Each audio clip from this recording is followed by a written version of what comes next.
Pizza guys slash girls, does your shop have a no delivery list? What houses are on it, and why? I was delivering for Godfathers in Memphis in 1988. We had no delivery houses as well as areas. We had one area smack dab in the middle of our normal delivery zone that was blocked out. It was a low-income apartment complex. We got a new manager. He was eager to up his numbers, so quickly changed that area to being a legit delivery area. The first time he handed me an order for that complex, I explained that it was a really shitty complex, and we didn't go there for a reason. He accused me of being racist, because I didn't want to deliver to the complex. Complex was all black, I was white, manager was black, and said just to deliver it and quit complaining. Okay, man. So I drive it out there, and walk upstairs to the apartment door. I knock. No answer. I look a bit closer, and it is obviously a vacant apartment. So I head back to my car, and I'm sorting my money bag and next order, when I glance up in the rearview mirror.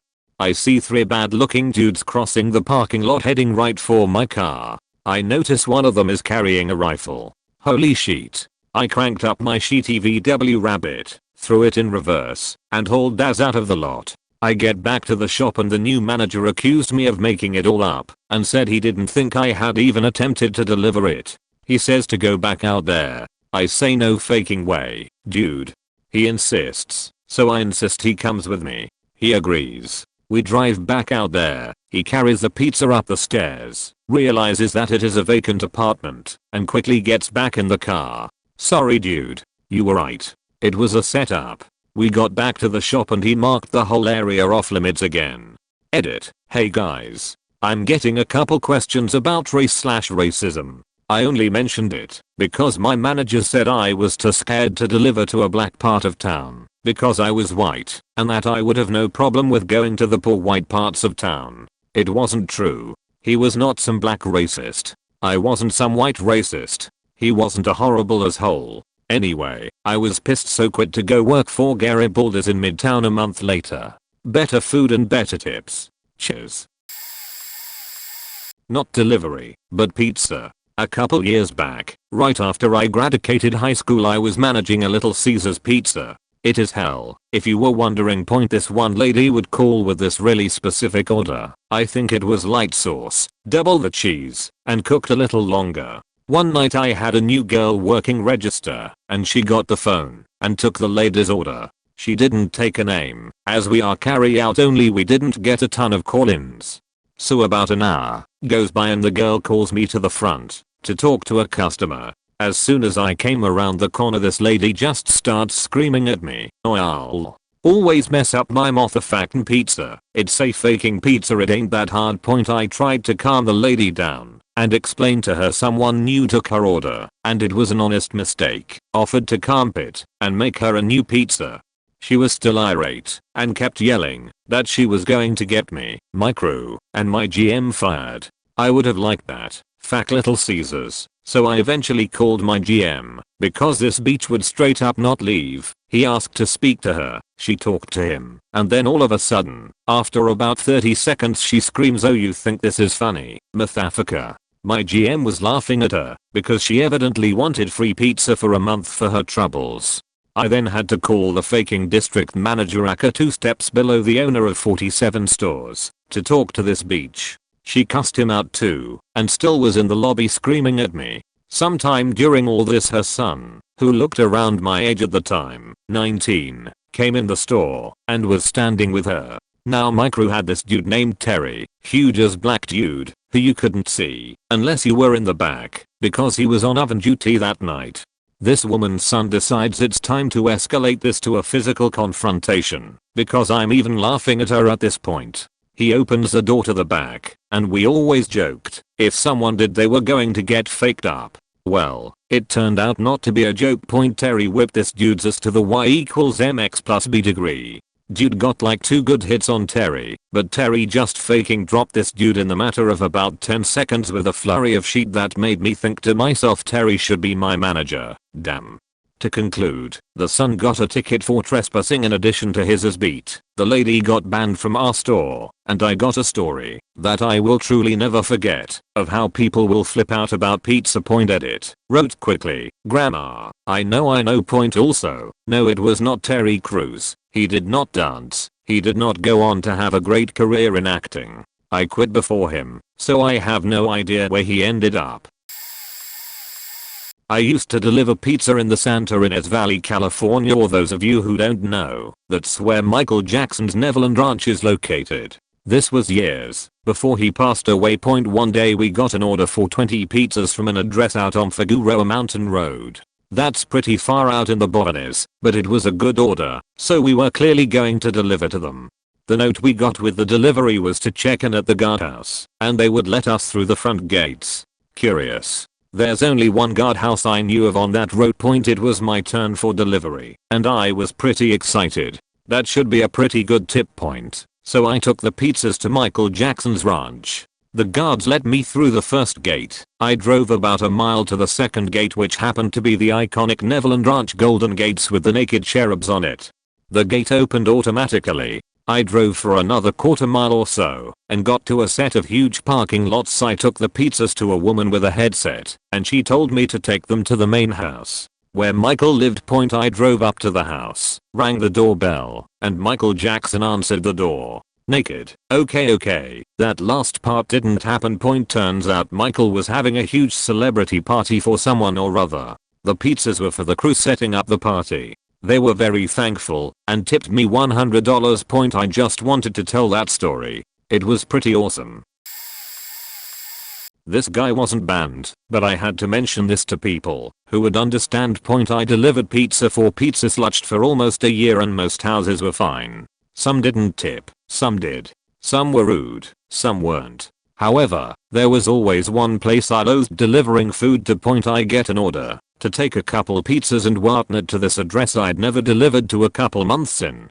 I drive there, but can't find the street sign in the phone's GPS. It's only so much help in the rural areas, is telling me to take a turn into a forested area with no discernible roadway. I'm driving around for 15 to 20 minutes trying to find the right road to turn down and repeatedly calling this customer. I finally stop where it's telling me to turn and get out and walk to the side of the road with a flashlight and see the narrowest dirt road winding into some trees. I assume this is it and pull in, and after a minute or so of slowly driving with the high beams on, I pull up to two identical trailers in the middle of the woods. One on the right and one on the left. There are no numbers, and this guy is still not picking up. There are no lights on in either house, and, eventually, I decide I'm not ready to die and decide to take the pizza back and say they never answered. I lean into my car to grab my phone to call HQ, and when I stand back up, this dude is standing on the other side of my car, staring at me. He didn't make a single sound walking up to my car. He looks like Vince Neil if he were a vampire. Dirty long nails, heavy set mouth breather. Just plops wrinkled cash onto the roof of my car, walks around and gently takes the pizzas from my hands and walks off into the darkness. He didn't even head to one of the houses. $5 tip, though. TLDR, get sorta lost delivering pizza in backcountry. Vampire Vince Neil takes food and disappears. This'll get buried, but this I have to share. Pizza delivered when I was 19, and we had an exceptionally large delivery area. We had, however, an entire section of our city blacked out on our delivery map with a black marker. If someone called from that area, our computer would give us an alert stating we cannot deliver there. Upon asking, it was because we had many delivery drivers robbed/attacked in that area over the years. Understandable, as I knew that section of town was rather unpleasant. It is worth noting that that area of town is also heavily populated by African Americans. You'll see why this is pointed out in a moment. We had a new manager that day, who we shall refer to as Asshole. He gave beer to underage drivers and staff, huffed in the office, general douchebag. While I was cutting up some pizza to deliver later, Asshole takes an order. This is what I hear from his side of the conversation. Asshole, welcome to pizza. What do you want? Asshole, address. Asshole, oh, we don't deliver to that area. It's the black area. Me, bewildered stare. The woman on the other end of the phone was screaming so loud at him that he held the phone away from his ear, and I learned a few new word combinations that day. He hung up on the woman and thought that was the end of it. Nope. Woman came in later. Indeed, she was African American, toting her child with her. From the looks of it, the boy was 5. She was screaming, before she even fully entered the shop, about racism and how she should have a free pizza for the harassment. I ducked out to deliver a pizza, leaving us whole entirely alone in the shop to deal with her. By the time I came back, woman was gone, and there was a sticky note on the giant delivery map on our wall above the blacked out area. From here on out, the blackout zone shall be referred to as the no delivery zone apostrophe. That was probably the only proper act of management I'd ever seen from him. He was fired soon after people saw him hand myself and another underage driver beer. We didn't drink them on the cameras. Story #9. The origin story of the Blacklist. Most of y'all have enjoyed my deliver stories, and it's been mentioned a few times in comments that the store I worked in had a running blacklist of houses that we either did not deliver to or were shifted to the bottom of the priority list. About 3 months into my first stint as a driver for a national pizza chain, I started to notice a pattern of regular customers who did not tip. We are not talking tiny tips or being picky that I wasn't getting, that I thought I deserved as a driver. I'm talking flat out exact change and no tip. I even got berated once for not having change to give back the customer his 32 cents. Seriously. Anyway, I was one of 2 full-time drivers. We split shifts on all 7 days. There were also 2 or 3 other part-timers that helped on weekends or picked up midweek shifts when needed. On a particularly slow midweek shift, we started talking about the whole exact change / no tip thing. We compared stories and even addresses. We realized that this was a habitual issue, not just something unique to my own experience. Around this time, we were upgrading to a new order management and dispatch system. While setting things up, we noticed we could customize the order taking screen. There was one line item for delivery notes that was public. In other words, it would show up on the printed receipt, and another that was private. You could see it in the GUI, but that line would not print out on an order receipt. Realizing this, we both exchanged knowing looks and began referring to delivery note #2 as the blacklist line. Once the new system went live, we started keeping track of things like which customers were great tippers and super nice, high priority customers, and which customers were assholes, impolite / rude, and or were exact change / no tip types, low priority customers. After about 3 months, we had a pretty smooth system going. If a blacklisted customer ordered, I would refuse to take it and leave it for one of the drivers with less seniority. If they got a good tip, they would make a note on line 2. I guess I should explain that it wasn't like once a customer was blacklisted, that was it. It wasn't a once and done thing. We kept updating the entries, both good and bad, on a regular basis. Anyway, there was one particular customer I and the rest of the drivers had finally gotten to the point of refusing to deliver to them, under any circumstances. I deleted their address from the system and made a note in that said they were habitually rude, did not tip, were sometimes not home when they ordered delivery, and often complained for no reason whatsoever, just so they could get free pizza.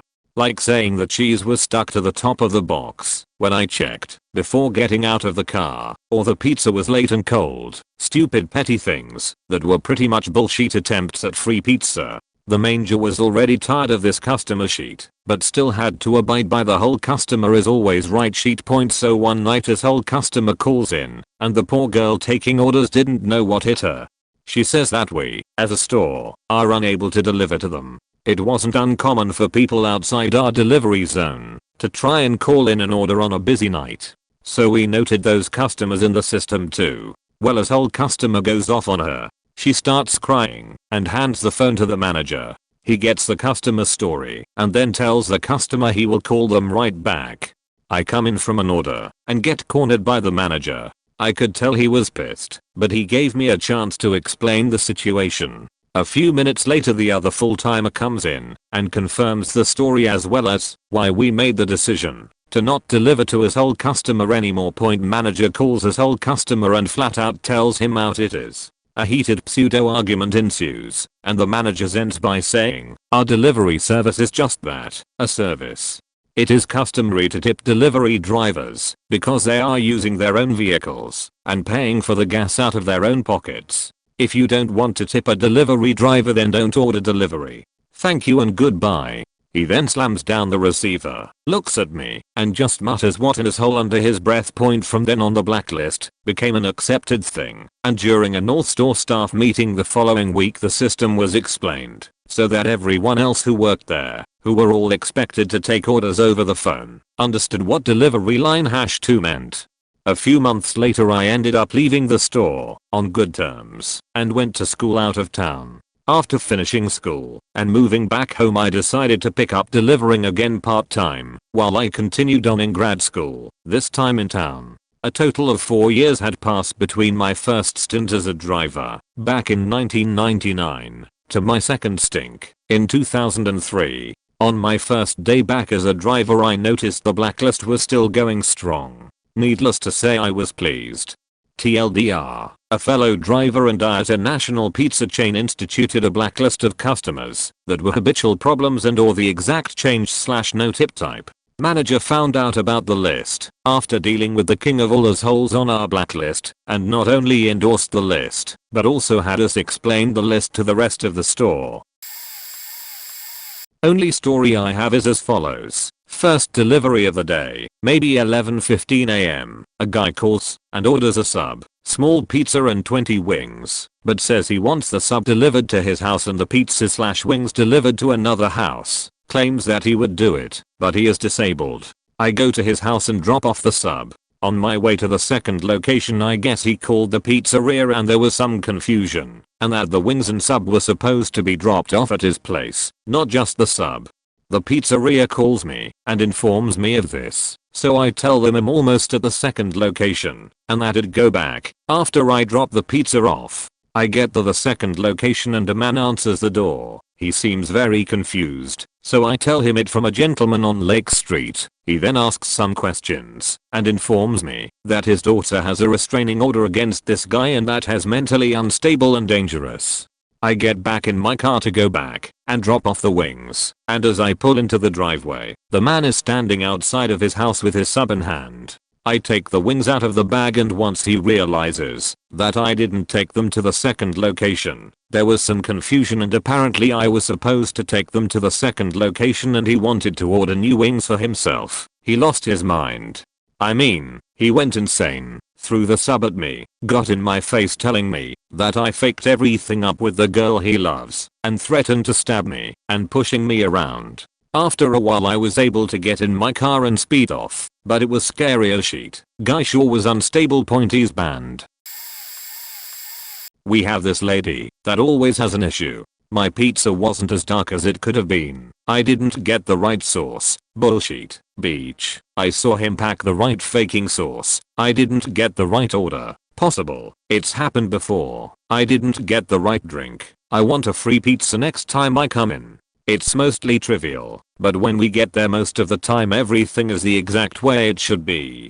Sometimes we fuck up and send orders to the wrong houses, but that's on busy nights. She always called in on weekdays, that's always what she starts with. She was so irate one day that I had to run her 2 sides of faking ranch. Yeah, she didn't have her side, and our store policy is that if we forget it, we'll run it right back with a free drink on us. We don't mind. It's a way to keep the customer happy. Well, she wanted a free drink and a free pizza, which we didn't want to give her because she's had enough free shit from us, but somehow we talked her down to a bread point. Keep in mind, I make the food, I don't deliver. So to take me away from my job to cater to you means either we are busy or you pissed the driver off. Anyway, food comes out, I leave. As I leave, she calls to tell us that she's pissed that it took so long and to forget it. I didn't know this, and she lived not a half mile down the road. So I get to her house, and what do I get? An earful of bullshit. And I quote, "Are you a faking retard? I cancelled this 2 minutes ago. UHG, you idiots can't do anything right, can you?" She then proceeded to make retard noises to taunt me before ripping the bread out of my hand and trying to throw it at me. I ducked and it went splat against her windshield and faked up her car. I went back, told my boss what happened, and he got livid. I mean faking. Pissed mad. He called her and ripped her a new asshole like nothing I've ever seen. When he was done, he said these retards are going to make sure you never get served here again. Never talk to my employees like that, beach. Slammed the phone down, put the ban hammer on her in the system, gave me the drink she was supposed to have for my troubles, and gave me the night off. Point edit. Quick edits for clarity. I've been a delivery boy for several pizza places over the past few years. Usually the houses that end up on the do not deliver list are houses that have repeated problems or are known non-tippers. One house in particular was near the edge of our delivery range, had a very specific order, so we always knew it was them, and most times they would end up complaining and demand a refund or a new pizza entirely. The owner of the pizzeria had been in the industry his whole life, so he was very aware of people like this. After the first few times of refunding or remaking, the owner would pay special attention to these orders. He would make the order himself and give them to his most experienced drivers, explaining to them the situation, so the driver knew to be extra careful with the pizza. After a perfect pizza and a perfect delivery, when the call inevitably came in for a refund, the owner basically told them he personally made their order perfectly and trusted it with his best driver, so he knew they were full of it.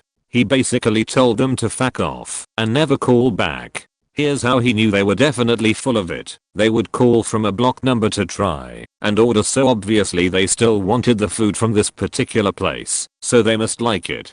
When they gave their address and the owner realized who it was, he told them to once again never call back, and that his restaurant would never serve people like them who were just trying to get a free pizza. Known non-tippers also make the list if the owner cares at all about their drivers. All owners I've worked for have cared about their drivers.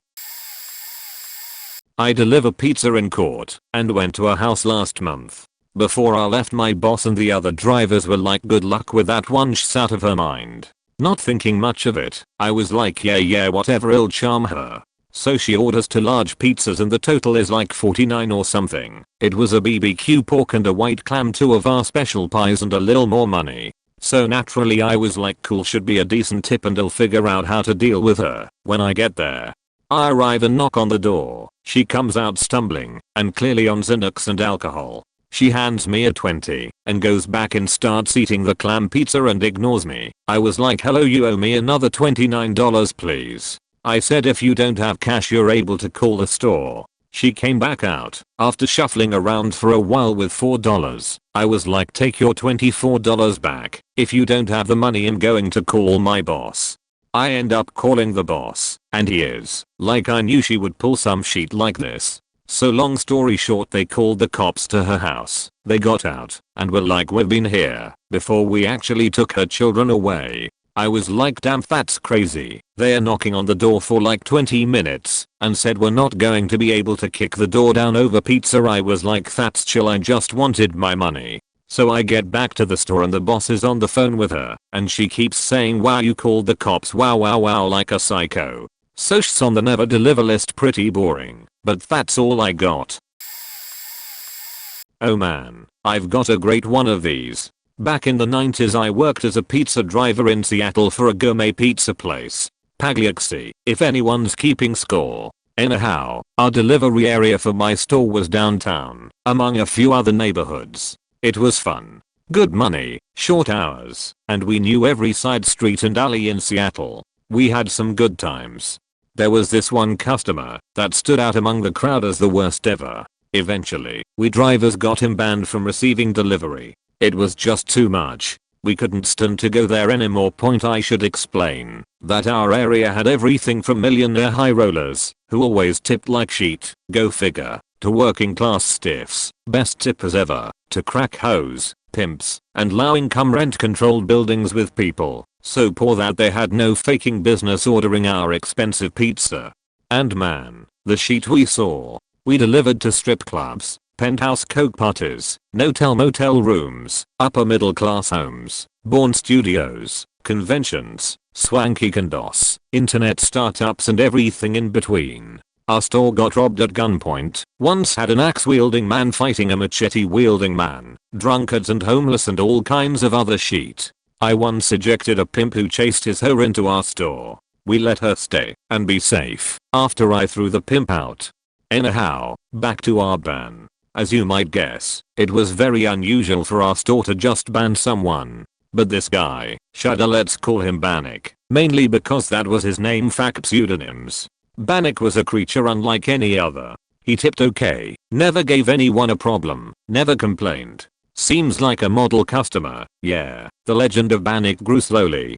I heard a few rumors about a really weird creepy situation that a couple of drivers had, but no specifics. Few weeks later, my best friend who also worked at this store with me said, holy shit, I've just seen the Bannick, as he got back from a delivery. What's up with that? I asked. He visibly shuddered and said, I almost threw up. I think I barred in my own mouth a little. Oh, the smell. Then we went about our lives, busy as usual. My friend would remark upon the smell from time to time, but that was it. According to him, the apartment was dark, and you couldn't see anything on there. Just a terrible smell. Yet he was creeped out. I didn't actually think much of it. My friend had a notoriously sensitive sense of smell. Later that month, I got a Bannick delivery. It changed what I knew about humanity. The apartment building was centrally located in downtown Seattle. Even back in the 90s, this meant that it was either rent controlled or expensive. This building wasn't rent controlled. In fact, I think it was a condo. It had security, nice hallways, nice facilities. There's no way it was cheap to live here. I had my Bannick pizza in hand, ready to do battle with reality. I had been forewarned. Somehow, even though I was a regular driver, I was the last to get a Bannick delivery. The legend had grown, and already there were a couple of drivers who refused to deliver to him. I rang in, no problem. Elevator normal, walked down the clean modern hallway until I got to the proper door, turned to knock, and froze, hand in the air, struggling to process what I'm seeing. The door, painted a commercial white, was smudged with raised bits of stuff that looked black. The doorknob was crusted with black icky gunk, mold, budges, both, fesses. On closer inspection, the doorway and door are smeared with the same substance, and I realize with some horror that it's everywhere. The door isn't white anymore at all, neither is the door jamb. They just look white in comparison to the dark smears of encrusted material around the doorknob and places on the door, where grubby hands obviously touched it regularly. As I look more, I can pick out handprints, fingerprints, thumbnail scrapes. I can clearly see where the door is touched regularly, and how. It's fascinating, but unsettling. It just looks wrong. Is it blood? Is it crap? What the fuck? I haven't knocked yet. Already, I feel oddly disconnected from reality. Normalcy is one pace away, but I feel lost. I pick a place on the door that is less filthy than the surrounding area and I knock, using the back of one knuckle. I resist the urge to wipe my hand on my pants. I hear shuffling inside as someone gets closer to the door. An odd sound like Velcro. As the noise gets closer, I glance down and notice for the first time that the carpet is discolored a little in the hallway, starting at the door. I'm standing in part of it. As the doorknob begins to turn, I see the carpet flex and hear another squelch sound as it does so. Good lord, that Velcro sound was him walking. The doorway cracked open. Darkness beyond. Utterly black. He had to have the windows completely covered and no light on at all. I dimly see a face and the outline of a head. Pizza, I say, because that's what one says. I regret it immediately because of the involuntary intake of breath afterward. The smell is amazing, astonishing, like being hit in the face with a rotten corpse. It smells like fesses and mold and death and the wrong kinds of life all at once. Unwise, but very curious, I took a strong deliberate whiff. I felt my stomach literally cramp as I struggled not to vomit. I never would have thought this possible. I've worked in feedlots, slaughterhouses and pig farms. I'm as tough as guys get. I've ridden rodeo bulls, birthed calves and horses, and done every kind of sheet work that middle America could dream up. And yet, I was not prepared for Bannick. Run. My brainstem screams at me. I struggle to remain in place. I wash out all the air in my lungs and lean away to get a fresh breath. It almost doesn't work. I stand my ground. Grudgingly, Bannick slides open his door. Time has dilated for me. I'm horrified, grossed out, fascinated and gratified all at once. I realize that I'm in the presence of a Lovecraftian legend. There is something terrible at work here, something that I want to run from screaming. I haven't even seen the guy yet. The door opens wider, and I'm holding my breath, both literally and metaphorically.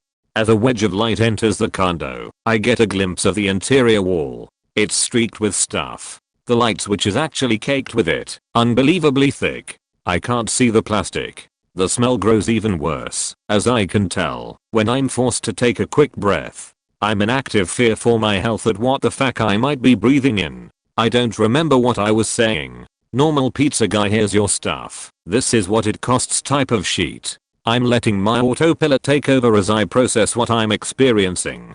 I already know I'm never coming back. So I do the unthinkable. I give the door a little tap. A tiny kick with my toe as I unbag the pizza to hand to Bannick. I want more of a look inside. I don't get it. The sight of Bannick stops me. Parts of my brain collapse. This poor creature, this wretch, this filthy, stanky unkempt guy is covered in months worth of oily residue. His eyes are a milky white, iris and pupil barely visible.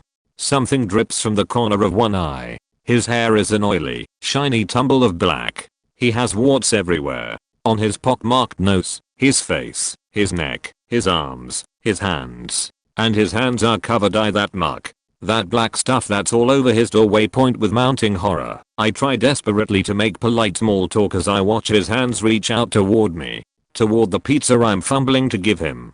I resist the urge to run. I watch with numb fascination as he holds a filthy, scum-encrusted wad of money out to me. I choke a little as I accept it. The door closes. It's done. The money in my hand is edged and smudged with black gunk. The smell quickly fades. An after image of Bannick's warty hand is frozen onto my mind's eye. The nails are thick and yellow, lined with black. I warp back into reality, the hallway snapping back into focus. Mere moments have passed since the encounter began, but I will never be the same. I have witnessed a sublime type of horror. I feel sorry for Bannick. I'm sure it sucks to be him. I very much doubt he's still alive. Poor guy. I got back to the store and told my manager what I'd seen and that I would never go there again. Shortly after, we banned him from receiving delivery. Health hazard. Plus, none of our drivers would go there anymore. This is late, but so what? I delivered pizza for Domino's back in 1988 to 1990 in Stockton circa. I mainly worked stores in the north side of town. It was closer to my home, and it wasn't as bad crime-wise as the main store in the south. The first apartment complex we had that made the no delivery list was done so partly due to what happened to me, twice. The first instance was a delivery to an apt right next to the local park/easement. When I got to the apt and knocked, no one answered the door, but after a few seconds, I hear a voice whisper behind me. I turn around and see no one there. I'm confused. I hear the voice again. It's slower to the ground, so I start looking down. I just see a hand reaching around into the entryway of the apartment. It's holding a gun that just happens to be pointed at me. The voice asks me to put the pizza down. No problem. Pizza is down. The voice then wants me to put the money on the pizza bag. Yup, I can do that too. I don't remember any thoughts of kicking anyone's ass at this point. Just wanted to get out of there without the disembodied hand with a gun shooting me. Eventually the hand with a gun is joined by hand grabbing the pizza and money. Then they both disappeared around the corner. I haven't seen or heard from either of them since. The second time I was robbed delivering a pizza there was about 6 months later. After the first incident, store policy was to call the customer back and confirm the order if the order came from the Willow Glen apartments. We've delivered a lot of pizzas, over 500 apts, to the complex, and haven't had any repeat robberies. This night was busy, so busy I was running into the store to grab deliveries and running to slash from the doors of houses just trying to keep up.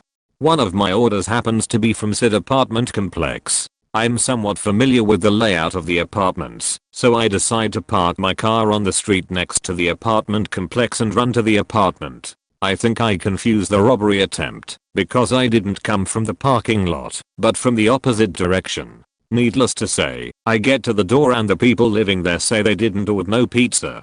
I start to leave. As I'm walking through the grass back to my car, 2 men come at me from opposite directions. One puts a gun in my gut, and I'm physically blocked the other direction by another guy. Once again they take the pizza and the money, change for $20. Unfortunately leave me not leaking. I really started to consider other career options at this point. So this isn't a no delivery story, but it's related to pizza stores and bad news, so you should like it. The store in downtown Stockton had only opened up about a year ago. I was friends with the manager that opened it, and during their first year they set all sorts of corporate Domino's records. For doing such a great job, the store manager ended up with a pretty nice bonus. A few weeks after he gets his bonus, he stops by our store to show us one of the things he bought with his suddenly flush wallet. A beautiful stainless steel S&W .357. Absolutely gorgeous. A couple of weeks later some punk decides he wants to rob the Domino's on Charter Way, downtown. My buddy is in his office, and through the little manager window he spies the punk pull a gun on his staff. The punk proceeds to head around to the manager's office to see how the cash business was tonight.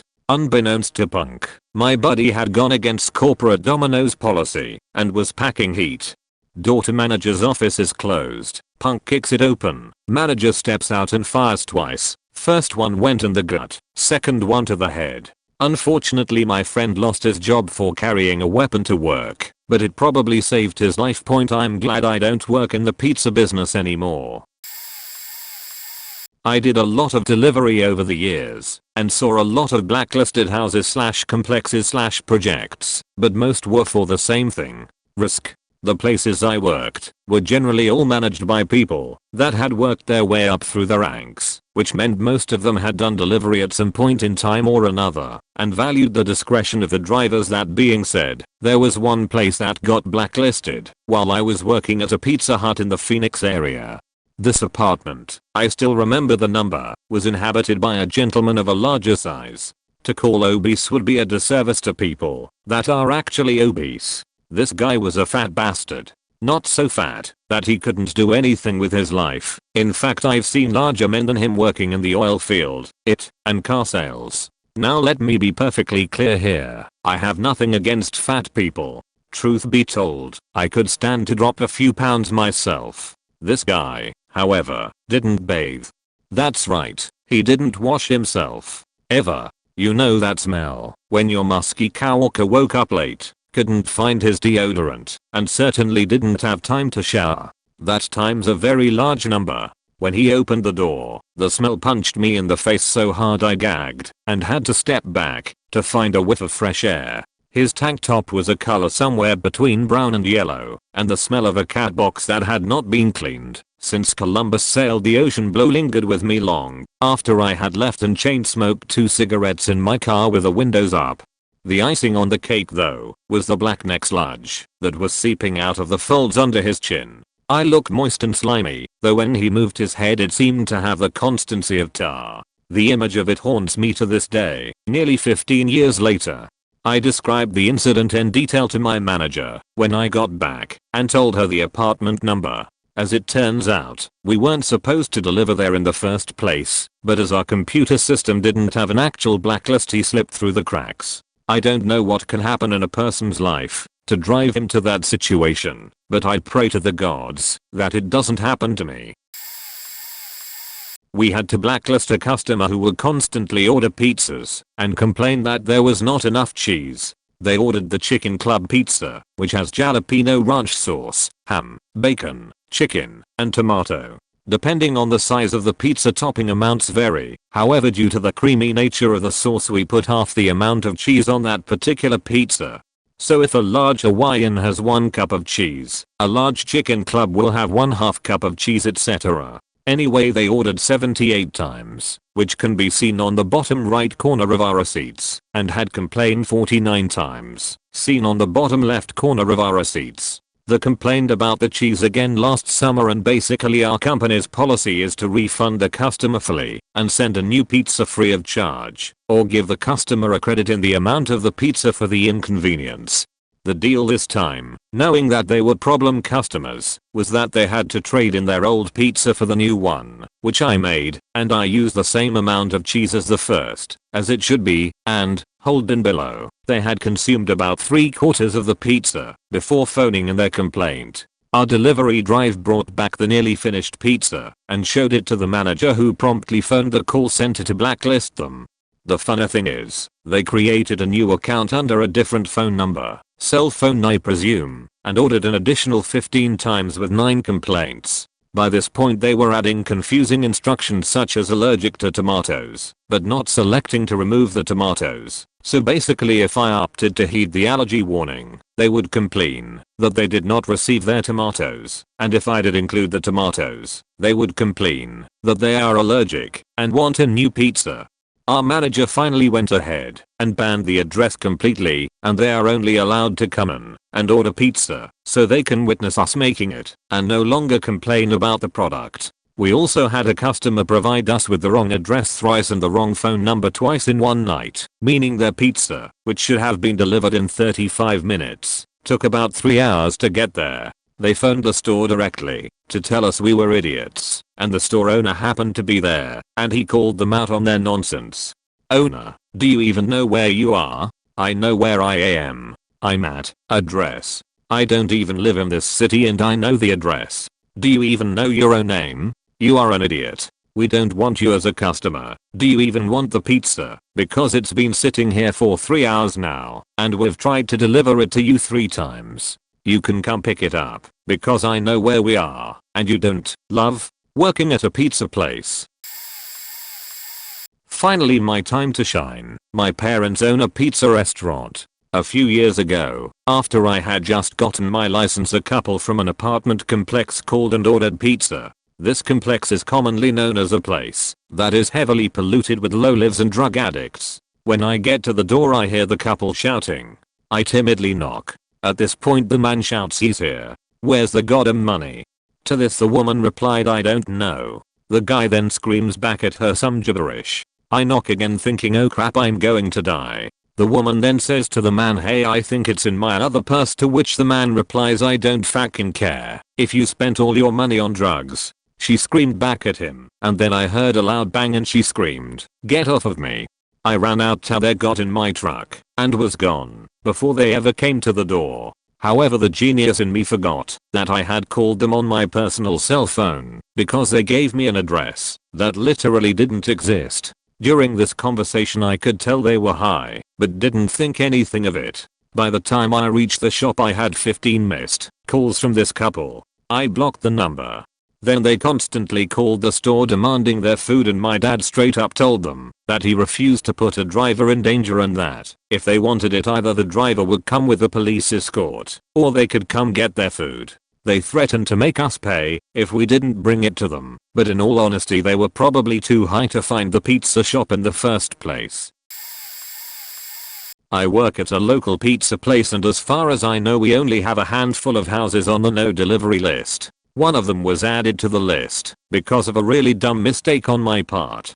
Keep in mind this was just after starting this job. So, this was my first night closing, and it was approaching 11 o'clock. Needless to say, me and my manager were just ready to leave. Right before we closed, an order came in online. Had it been a call-in, we probably would have just told them we were closing soon, and that they would have to order earlier on the future. But since we were technically open, we made the order and I took it out. When I arrived I could instantly smell alcohol. These people were absolutely smashed. They greeted me. I told them their total and the guy said just sit the food on the table while I get the money, so I did. There's my mistake. I learned the hard way that they don't get food before I get money. The real issue here came from the fact that we had run out of a certain kind of large dough, so we made them 2 mediums, which is more food, and charged them for a large. Remember, these people were totally hammered, and they thought that I was trying to charge them for 2 pizzas instead of the 1. So after trying to explain this to them for 10 minutes, I call my manager and ask him to explain it. He tries, they get mad, I walk away for just a second to ask what to do. My manager says just bring the food back. I walk back in, and they had already eaten every last thing. Boxes everywhere, drunk guys and girls belching in delight of their satisfied hunger, and then me, dumbfounded by the fact that they had eaten everything in literally about 40 seconds, and still without an cash. They refused to pay, and when I got back to the store all my manager said to me was it wasn't really your fault, but we'll make sure it doesn't happen again. And then he proceeded to put their name and number on the list. I have been on the opposite side. By being banned from delivery by 3 different pizza places. This happened because I developed an obsession with acting as a pizza bird when the delivery arrived. Originally I only did it once, but I loved it so much I felt an actual compulsion to do it every time. I wore a bird suit, a suit of feathers as black and beautiful as an eternal everlasting void. My beak mask was green. The first time I did this, I answered the door in the costume and squawked. The delivery man was baffled. The second time, I taped an envelope with money on the door along with a note to leave the pizza on the stoop. I hid in the bushes across the lawn. When the delivery man put the pizza down, I screeched as loud as I could and ran across the lawn flapping my arms. The delivery man cursed in astonishment and leaped backwards. As I ran towards him, arms flapping and head bobbing, I squawked loudly and shrieked, "Squawk, I'm a pizza bird. Pizza bird. Squawk." When I got to the pizza I would peck the box and squawk until the delivery person left. I did this about 40 times in 2 months. 3 places banned me from delivery officially, but 4 others expressed annoyance and reservation about delivering to my home. I forced myself to stop when I accidentally made a new delivery woman cry from terror when I jumped out of a tree performing my pizza bird routine. I felt great guilt. I still feel an intense longing and desire to become the pizza bird again. But I'm afraid. I know that if I do it again, I will never stop. I will always from then on be pizza bird. A long time ago, I never drived. Just so you know, I was with a friend by the nickname of Bud, a really big 400-pound guy, and he paid me, I was 14ish at the time, to help him both navigate and keep him company during deliveries. We were out in the wrong part of town, 90th in Harvard or so. And he pulls up to the curb and has a talk with me. It went something like this: "I'm gonna show you something really important that you will remember for the rest of your life." He pulls up to a corner near a group of black folks and gets out the car with a map, looking like he was lost. As he is doing this, he had his hand in a battery operated cooler in the back seat. I had no idea why he had it, possibly for super cold deliveries. Some of the black guys exchange looks with one another. One moves across the street and diagonal from him. One walks up the street, keeping his eyes on Buddha, and the other to keep watch far behind. At this point I knew what was going on was a very old surround tactic in the hood, and asked Buddha to get in the car. He shakes his head and says, "I got this. Watch and learn." 2 of the black folks start running at him at the same time, shortly followed by one of the ones behind. He pulls out frozen to hell cans of Pepsi and slings it at one of them. It hits him in the face and explodes everywhere. Shards of metal like it was a hand grenade. Another one hits one in the knee and he just falls over crying. At this point the third guy is having second thoughts, but the fourth is getting his nerve together, yelling something along the lines of "It's just one fat as honky and a kid." Before they both charged him, he reached in between the 2 front seats and pulls out what I thought at first was a large caliber handgun. One of the dudes stops cold and turns around, the one further back, but the other continues the charge. Buddha puts up the gun and hits him square in the chest with the shot, setting the guy on fire. He runs around a bit and stops, drops and rolls. Buddha walks up to him while he's reeling from his burns and stomps him twice into the road. He gets back in the car, takes it out of park and drives away. As we hit 72nd he started talking again. "What I did back there is between you and me.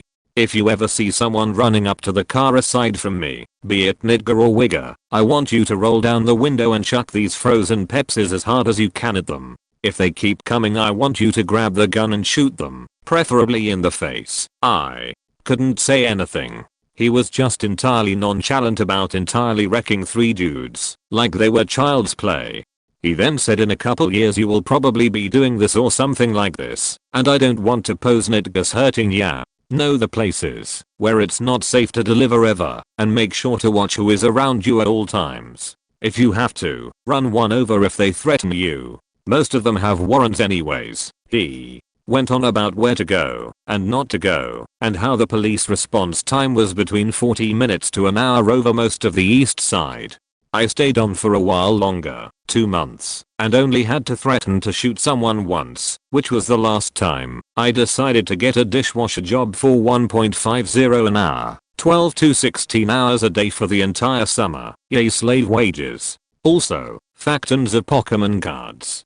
I guess the moral of the story is, racism is okay for self-protection, according to him, though I'm kinda inclined to agree for that part of town. Frozen Pepsi cans are lethal as hell if thrown by a 400-pound man, and flare guns are really good at setting people on fire, especially if they are wearing synthetic clothing, do-rags and the like. Peas. In case anyone wants to know, Buddha died 6 years later of heart failure at 580 lbs. He didn't even reach his 40s. Used to work pizza, but we didn't deliver. This story is about the wonderful and faked up world of working roadside assistance. Point for those of you who don't know how it works, basically people with certain kinds of insurance also have roadside assistance that covers things like changing flat tires and jump starting cars and sheet. Point for the most part it was decent people having a sheet day, so helping them wasn't usually too bad. Sure, sometimes you'd get a grown-as man too dumb/good to change a tire, or a person would be mad about needing a jump or whatever, but generally the job wasn't too terrible. As far as customers went, well then the goddamn son of a beach and cell phone companies got involved, and every ghetto's dickbag would add $3 a month onto their phone bill to get roadside assistance. Cue the bullshit. Point people would constantly call for gas. Like not even run out of gas, just call for free gas. Sometimes they'd even have the nerve to be in the running car waiting on me and say shit like, oh it's about to be out of gas. Well, this one dude I'll just call Dumbfuck would call all the time for gas. Like anytime he went anywhere he'd call for his gas first. Piece of shit car in the worst ghetto apartments that happened to be about 40 minutes drive from my house. He always seemed to know exactly when I finally got home to call. Point my job was 24-hour shifts, so imagine running calls for like 14 hours straight and finally getting home, only to have Dumbfuck call for gas for the 5th time that week. Infuriating doesn't begin to describe it. Point I talked to the insurance company and reported abuse of service. They didn't care. I made Dumbfuck wait hours sometimes. He didn't care. Eventually I just yelled at him and told him how faked up it was to do this all the time, and how often other people who really needed help were waiting on his ass. He looked sad and said sorry. Point didn't hear from him after that point for 2 weeks, then it started again. Fuck this faking guy. 2 gallons of diesel fixed him right up. Oops. Fuck that sheet. Only got $10 a call, had to pay out of pocket for gas, and wait to hopefully get it back from the insurance company, and had to pay for all my fuel running calls never again. If you ever need roadside assistance, please tip like a big baller, cause that's a brutal as moth a faking job. Point the end. While I was in university, one of my jobs was for an answering service. The hours were 3 PM to 11 PM. I didn't work every night but fairly often. 0.30 hours or so per week. It was a really small place that couldn't keep its workers, but that was another issue. Anyways, we ordered a lot of food because we were lazy. I ordered from Greek on Wheels all night out of the blue from the random list of menus we had, and I ordered Canadian food. Their poutine was incredible, and so was my bread with tzatziki. I did let the other 3 co-workers that worked with me that night get a small plate and get a bit of poutine because I really liked it and I wanted to know that they thought. Anyways, everybody started ordering from the Greek place until Al got us banned from there. That is whole. I call one day to place an order and they say sorry, your number is listed as banned. I was like, what? Turns out Al, who was a douche, had ordered food and didn't like it. He said it was cold and gross, rest of us loved it, so who knows. So he called and beached them out. Yeah, he beached them out for not liking their food. Not only that, but he placed huge orders giving Walmart's address, etc. He made around $150 worth of fake orders and they figured out it was him. I felt horrible for the workers, the delivery guy, and to be seen as an asshole by these people, even if I always tipped well, 20% or more depending, never below 20%, and was polite. Everyone else was the same way but Al. Anyways, Al got fired and we scrounged up $75 at work from everyone. I went and gave it to them at their work and said that Al was fired and that the rest of us didn't know. that we didn't come up with the full amount, since a lot of us felt like we did nothing wrong and didn't want to donate, and I told them that I knew they wouldn't deliver to us anymore, but that we were all sorry for the douchebag coworker's actions. I wish it ended well, but the manager told me, "You guys are lucky we don't press charges." He took the money. He said he would serve me at home and at the restaurant, just not at work. It sucked because even if I said, "I know you won't serve us at work," I was hoping that he would see that the rest of us did nothing wrong and paid for half the fake orders this douche made. I can kind of understand, but it did suck. Oh well, I tried and my conscience is clear. I never went back, by the way. I was too frustrated and ashamed. Mostly just people trying to get free food, but there was one in particular that recently happened. It was one hell of a snowstorm, and we were literally the only pizza place within 10 miles that was still delivering. I had already been stiffed 3 times that night, and since I was taking a delivery to one of the poorer neighborhoods in our area, I figured I was going to get stiffed again. I get to the door, and they had sent their kid with a handful of money instead of coming to the door themselves. This little girl couldn't have been more than 5 or 6, wordlessly hands me a 20 and a handful of change. Total was something like $21.56, and it looked like there were quite a few quarters, so I didn't count it right there. I give her the food and head back to my car, only to realize they had shorted me by about $1. Whatever. I'm tired from driving for hours in conditions that had people crashing left and right, so I don't want to deal with a customer that would have undoubtedly denied shorting me, so I head back to the shop, beach to my manager a little, and move on. The next day morning, this beach calls the store and claims that the pizza we delivered last night had too much sauce, and she wants a free pizza. Manager tells her he'll call her back, never does. The morning after that, I'm the opening driver, and she calls asking for someone above the manager. I tell her the owner will be in soon, and she can call back then. She does, and we spend a while trying to find her ticket. We find it, and I recognize the address as the people who stiffed me. The owner, who I have never seen give out free food, is not taking any of her sheet, and I get to watch as she rips this beach a new one about how the drivers were risking their lives to bring her a pizza, and she rewarded me by costing me $1 and gas, then has the audacity to call back demanding free food 2 days after we had delivered the original order. The owner then informed her that we would no longer be taking food to that address, and that she should have a nice day. Probably the most satisfying thing to have occurred in my time working there.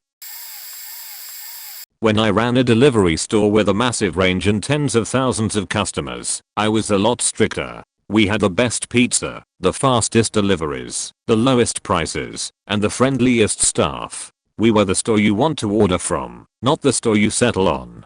Because of this, we set up a system for banning customers who hurt the company, stressed our employees, or cost us money. For example, for very bad customers, swearing, yelling at CSR, etc.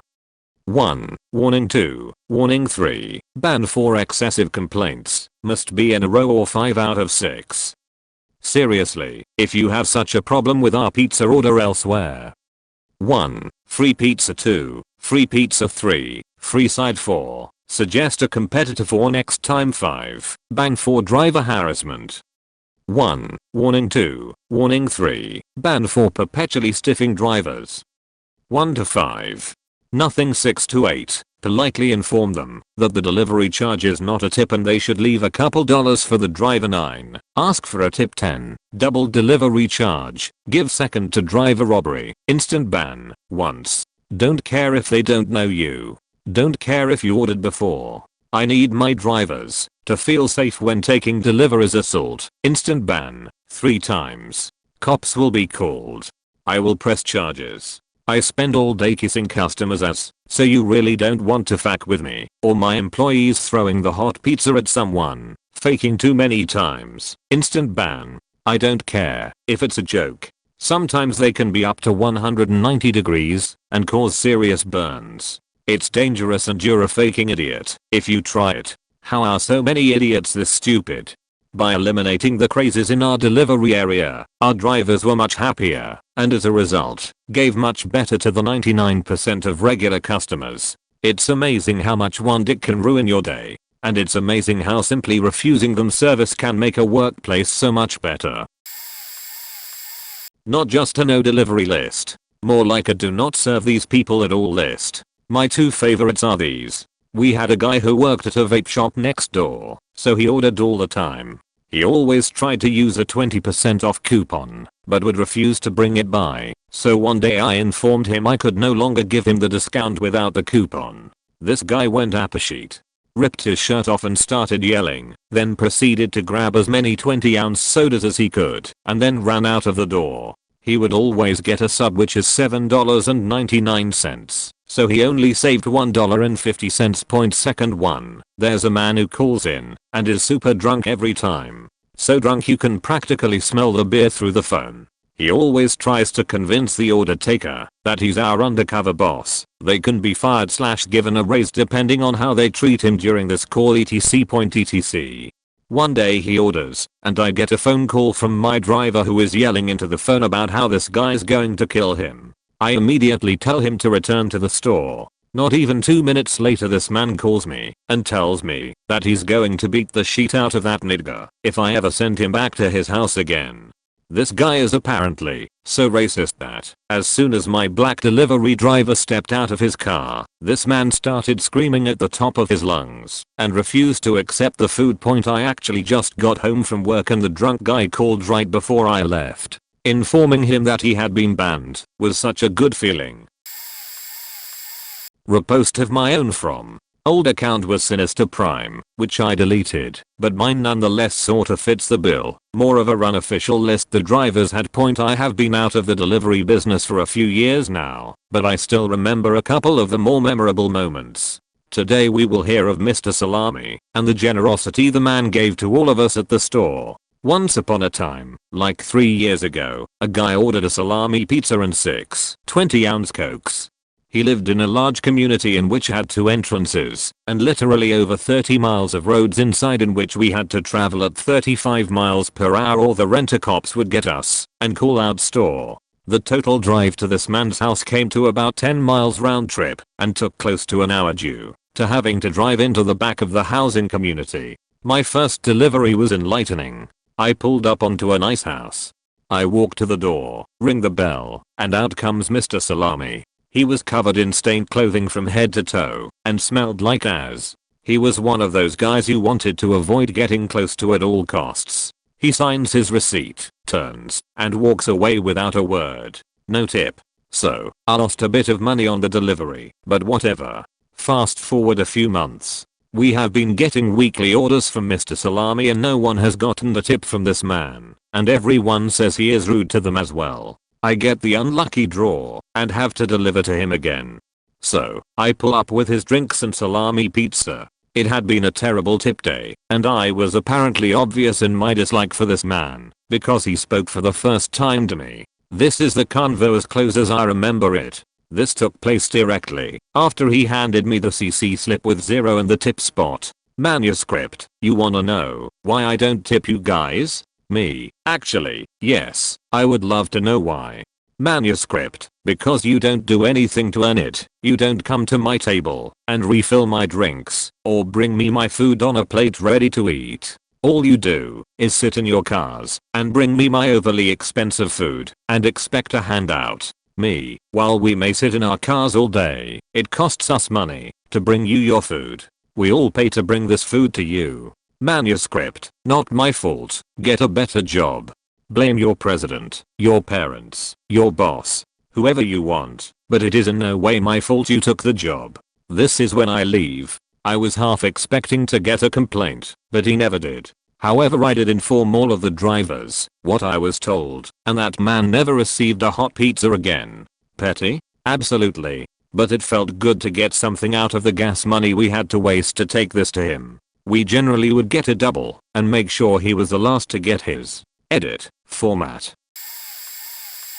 HMM. Worked at Domino's store in the UK for 5 years and was assistant manager for a bit as well. We blacklisted customers pretty regularly, though infrequently, say once every couple of months. Highlights reel. We stopped all internet orders being made to 2 tower blocks in one of the less well-off parts of our delivery area because of attempted thefts from drivers and fraud. That was fun to explain to the decent people who lived there, but everyone I spoke to took it well. We banned one guy from getting deliveries because he threatened to slash up our stupid we cow, his words, not mine, of a manager. He then got his next door neighbor to place orders for him, except his was a very specific, very particular, instantly recognizable order. We phoned her, told her it wasn't gonna happen. She lied through her teeth and said it wasn't for him, all the while I can hear the guy in the background going mental.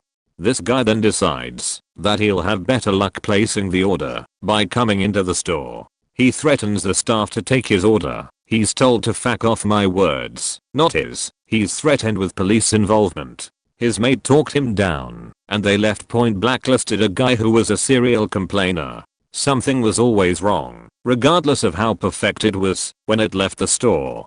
Always wanted free food. Always had already ate the other pizza before phoning to complain. Always wanted his money back too. He was advised that if the quality of our products and service is consistently not up to the standard he expects, he should find another store to give his business to. Point my personal favorite. Full on sap / borderline autistic dude. He had one bad experience with us and complained directly to the CEO of the Domino's UK business rather than phoning the store and asking to speak with a manager. We caught some stick for that, but hey ho. Next time, he came up to the store to collect his order because, and I quote, he wanted to see it being made in front of him. It was after this that we received 2 unannounced food safety inspections and got another email from the UK CEO containing a complete raft of allegations concerning poor hygiene standards in our store from this same guy. By the way, we passed the food inspections with flying colors. One recommendation to replace a bin, which was acted on immediately. Third time's a charm. He comes into the store with a notebook, doesn't actually order anything, and starts taking note down of his observations and what he thinks we are doing wrong, including name badges and descriptions of members of staff. This is where we drew the line on this guy. He asked him to leave and not to return point, so he emails the CEO of Domino's again complaining that he was rudely and violently ejected from the store. We produced CCTV showing our manager asking him politely and calmly to leave, and the CEO says he's had enough of him and tells him all further issues should be dealt with through the store directly. Christ, this is long, not finished yet. He comes into the store and orders this time, still with the notebook. My turn to deal with him now. Point me. Excuse me sir, but I believe you've been told that you're no longer welcome in this store. Him, yes, but I placed an order. Me, that's fine sir. I'll be cancelling your order just now. Him, I've paid for it already. Me, well then sir, I'll also refund your payment to you, but we will not be making your order. I believe you've also been warned that you're not to take down any personally identifying information about members of staff in the store, as it would be a breach of our staff's privacy. So I must ask you to put the pen and not to put back into your pocket. He tried that sheet in 2 other stores in our franchise before he was banned from all stores in our franchise. Good times. We have one called the Downs house. Now I wasn't working when the calls happened. I've only heard the tales of this particular house. The kid on the phone actually goes to my school, and I've had random weird encounters with this kid. Anyway, onto the story. At the Downs house there are 3 to 4 mentally impaired people who live there. They call and a delivery driver picks up the phone. They go through the order and then it gets to wings. We want barbecue, they say okay. Spicy or sweet? Asks the driver. Barbecue, they respond. Spicy or sweet? Barbecue, they say again. And the whole call goes on like that for around 15 minutes. At the end their cost was around $50. There quotes the standard 40-minute delivery time. When the driver gets there with the food they only have around $25 and argue that that was the cost of the food. Driver says no, but the occupants of the house don't have any more money. Driver returned to the store with the pizza and the Downs house calls again saying they have more money. They remake pizza and go back. They still have only $25. No more, no less. The same amount. Driver returns and they call again saying they have the right amount. Pizza place remakes the pizza and goes out there for a third time. This time they have the right amount. The driver returns to the store with only a 0.60 tip. As of now they are blocked from delivery. TLDR, a house with mentally challenged people call. Order food. Driver gets there, don't have enough money, don't get food. Call saying they have enough. Remake food. Driver gets out there, and they have the same amount as the first. They call a third time, and remake the food again, and they finally have enough money. Driver gets 0.60 tip. They are now blocked. I posted this story with an older account too, but I wound up deleting the account a few years ago. It was titled something like "She Did What?" or "How an Entire Apartment Complex Got Blacklisted." This is going to be long point, as you can tell from the accounts already posted. There's always that one area of town or apartment complex that no one likes delivering to. One such apartment complex outside of New Orleans was a black hole of disgusting human beings living in their own filth. Crack addicts that pool enough money together to have a flop house, or people living off of the government with multiple children. Before I get called a racist, there were plenty of different colors of people living in the area. I had been doing terrible with tips that day whenever a delivery came up for one of these locations, and with me being the only driver at the store that day, I had no choice since the order was ready to go. I explained to my manager, who I was good friends with, that I hate this place and I'm not too happy about having to go there because I've already got a bad feeling about it. She said that if I deliver this time, if anyone from that complex calls in for delivery, she'll say that we don't have any drivers today, so I won't have to go back. I agreed that was a fine compromise, and I headed out the door. The complex was only about 3 miles away from the store, so I got there pretty quickly. Traffic wasn't so bad, and I started feeling a bit better about this delivery, and I decided just to put on a happy face and do my job. Once I pull into the parking lot, I notice that there's no one around. Usually this place is bustling with activity, but today the whole place seemed a bit off. I ascend the stairs to the apartment, and I knock on the door.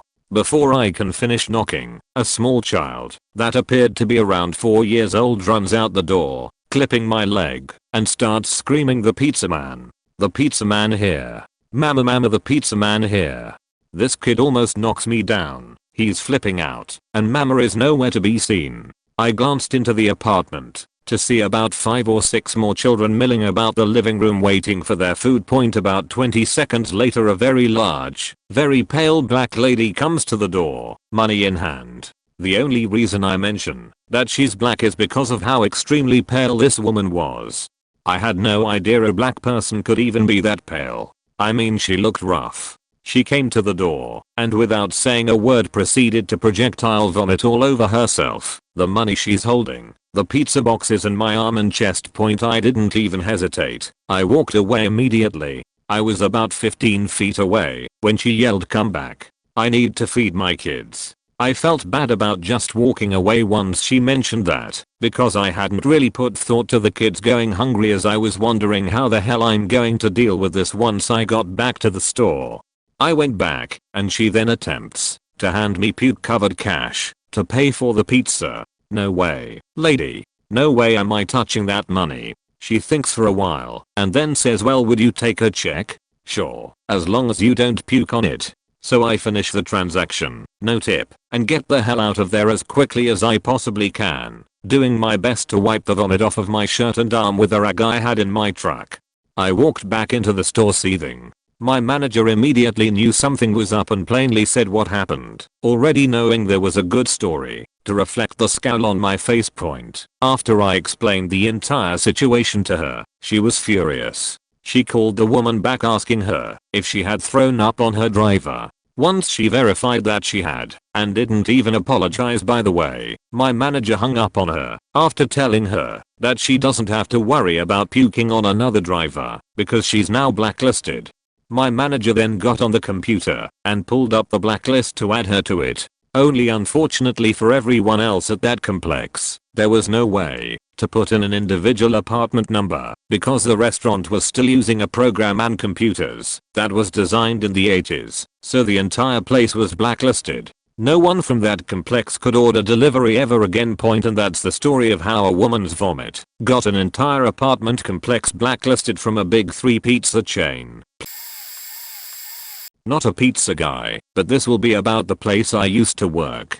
I'm a pretty shitty storyteller, but here it goes. Our delivery computer has the address /name /phone number /etc point info about a given customer, with a comment section at the bottom for free text. Most places that we don't deliver are due to non-payment, and we've had a few houses listed as no deliver because they were physically combative while cussing out the delivery guys/girls. The wackiest order I ever delivered to was a sweet lady who was a regular customer. Her order always started with 1.5 full carafes and ended with a few random hors d'oeuvres from the shop.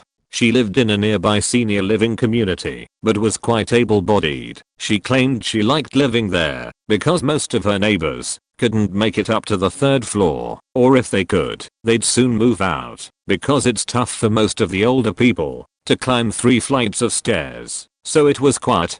Around the holiday season, she stopped calling completely and dropped off the radar for a few months. Everyone at the shop wondered if she died, moved, or hit the jackpot. Fast forward past August and she finally gives us a call, hastily orders the usual 1.5 full carafes with a few hors d'oeuvres, and slams the phone. Most of us at the front were thinking the actual fuck, did she just call? She didn't even stay to chat. Her voice didn't sound the same, instead sounding raspy, short of breath, and half an octave lower.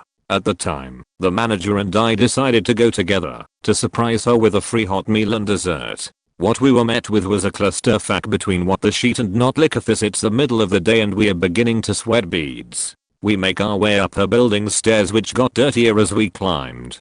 I thought to myself, oh, they must have cleaned the bottom couple flights and hadn't gotten to regular S flight. As we approach her floor, there's an overwhelming stench of piss and burnt tobacco, which was odd, since I remembered her as an immaculate health nut. Before we get a chance to knock on her door, I notice movement from the kitchen window blinds and hurried footsteps.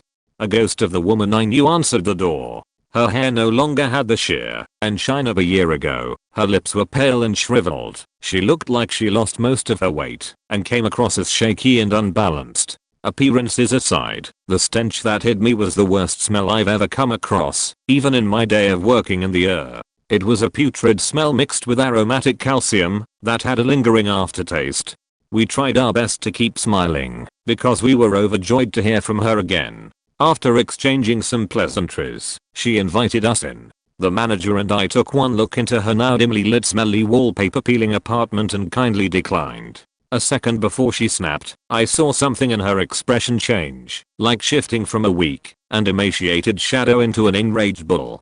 She lunged at the both of us, trying to grab at our faces, but missed. I don't know where all that strength suddenly came from, nor the violence. We dropped the food and did our best to avoid her getting hit or hitting her frail body. A few seconds passed and we grabbed hold of her clothes to shove her back into her apartment. She tripped over the door ledge. We slammed the door, quickly grabbed the smashed bags of food, and hightailed the fuck out of there. I don't think I ever ran faster in my life than in that moment. On our way back to the shop, we called the cops and gave them a quick rundown of what happened. The next day, the cops showed up at our shop with a few details. They had a few reports from her neighbors who claimed they heard screams at night, smelled of burnt meat, heard footsteps at all times of the day, and noticed high traffic from new people to their building. Turns out the regular got into drugs and animal sacrifice. The rotting smell came from trying to hide the stray animals in her apartment. The burning calcium and meat smell was from her burning select animal parts on her balcony, and they found bags of empty containers that had amphetamines, barbiturates, bath salts, and narcotics. I don't know what happened to her after that incident, but she hasn't called back. After that ciao, we put a strict holy shit do not ever faking. Deliver here used to be a pleasant regular customer, now will attack you. She attacked Facibles and manager, hang up the phone if you already haven't and let manager know. TDLR. Yes, we had a no delivery list, usually for no payments or customers being racist as holes to our delivery drivers. Craziest reason I read for a no deliver was to a customer who used to order on the regular, but stopped calling for almost a year. Manager and I go to deliver food plus freebie. She tries to eat our faking faces off and tear out our throats while screeching at us. We escaped. Turns out she did drugs and sacrificed animals. Neighbor complaints were confirmed after investigation. We put her on the no deliver list. Sorry for any spelling errors. It's late at night. I delivered a few years back, a couple of years at one place, and only about 4 months at another. In those 4 months I was robbed at gunpoint 3 times. The second time, it was a pretty typical place, a shitty apartment complex in a shitty part of town. I had delivered there numerous times, and was just waiting for the time I was robbed. Of course I get to the door, and there's a teenager out front. I waves at me, and I pull up, and get out of the car with the enormous order. He tries the door, and it's locked. He utters something like, "Oh man," they play in. And then down the stairs behind me come 4 to 5 more kids, one of which had a red mask on and a handgun extended out toward me. "Get on the ground, get on the ground," he demands, and I'm rolling my eyes at this kid like, "Are you faking serious?" But I don't argue with firearms, so I take a seat on the ground. At this point he decides to buy some points with whatever gang he's representing, and clock me on the side of the head. I'll never forget the marshmallow-like, mittened fist on my ear. Anyway, I give them the money, and they grab the pizzas and they all run off. Didn't die. Fuck yeah. Anyway, week or two later I get another run that's at a house directly across the street from that very same apartment complex. I show up, and who is outside to receive the order, but the very same kid who was waiting for me at the robbery. About the same time the very same group of kids come out of the house, not to rob me, but to look very amused in my general direction. These little sheets had the balls to rob me and then just order pizza, like it was nothing. I recognized every one of them. The fat one I didn't recognize must have been the gunner from before, and it was obvious they recognized me. I got back to the store after that and told my bosses who I had just delivered to, and they couldn't care less. The next faking day, when the same people ordered, and I got the run, I told my boss, "No fuck no. I'm not taking this order. Those guys faking robbed me last week." My boss looked at me like I'm some kind of asshole. He couldn't care less that these are the same kids that had a gun in my face. Of course, this is the same piece of shit job I've bitched about in countless comments, so just par for the course. But yeah, that was the place I did not faking go to. Other drivers did though. I don't work anywhere in the industry anymore, but I used to deliver occasionally for a few places around town. We had a small assortment of the usual high crime Section 8 apartment blocks blacklisted because of violence/robberies/etc. Pretty much any delivery place near any urban area will. We also had some more interesting cases. One particularly memorable address, 12 2nd Avenue. I remember it to this day, but I'm not naming the state or town. Ordered fairly late one summer night. Late enough to be dark, which takes a while at this latitude.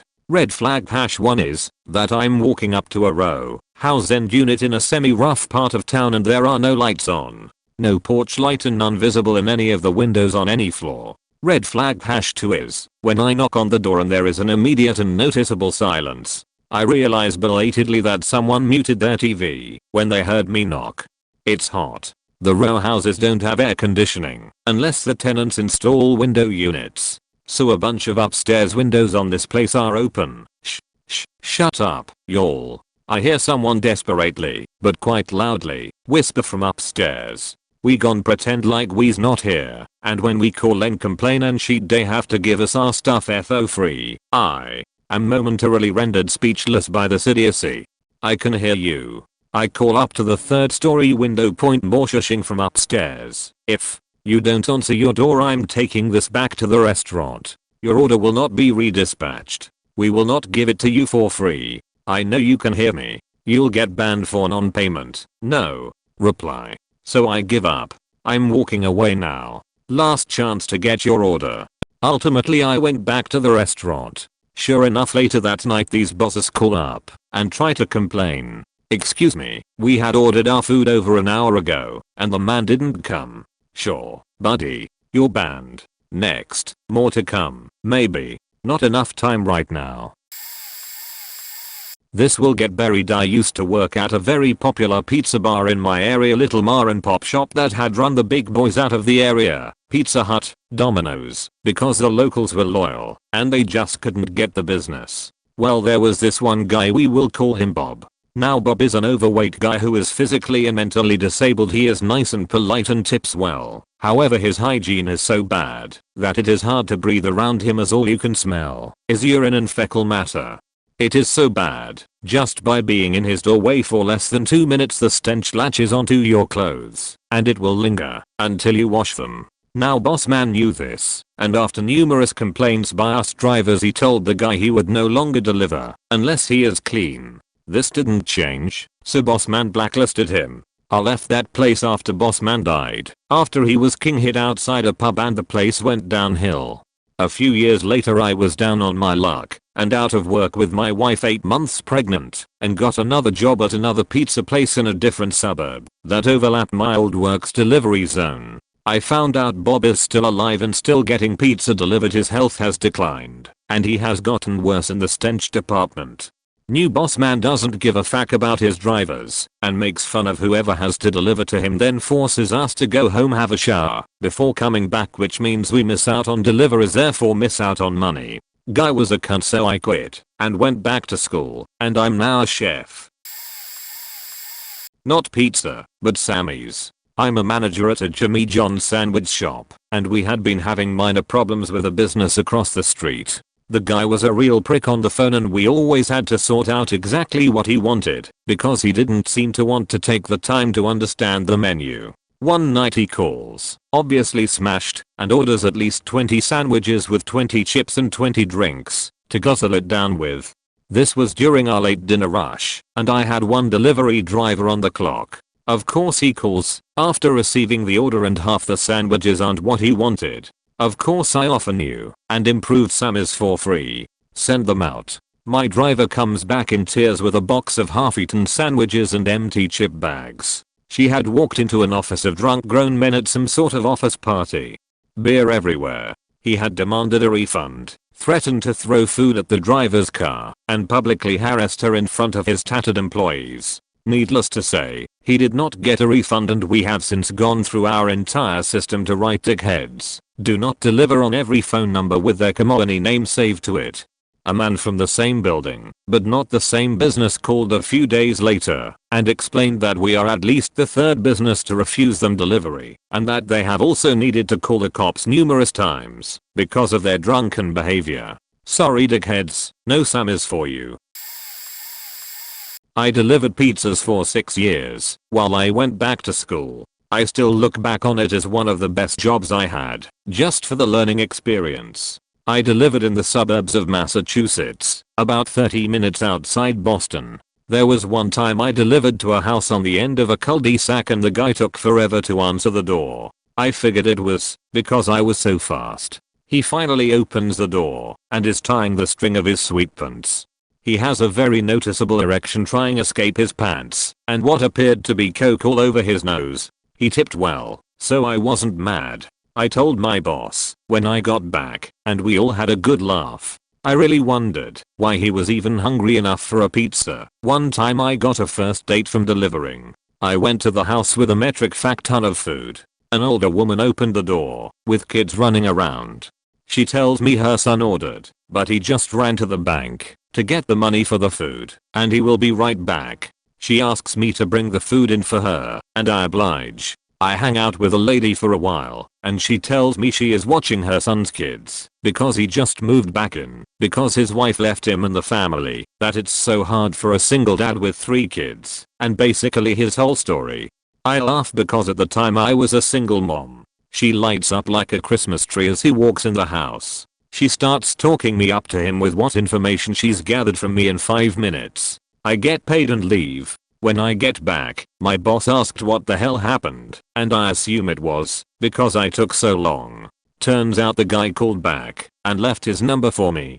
He wanted to talk to me to apologize for how his mom acted, and he ended up taking me out a few times afterwards. I also started refusing the go to the CD chain motel after a guy opened the door with no lights on in the room and asked if I wanted to come back later to party. The answer was something along the lines of "fuck no." I started carrying a knife after that one.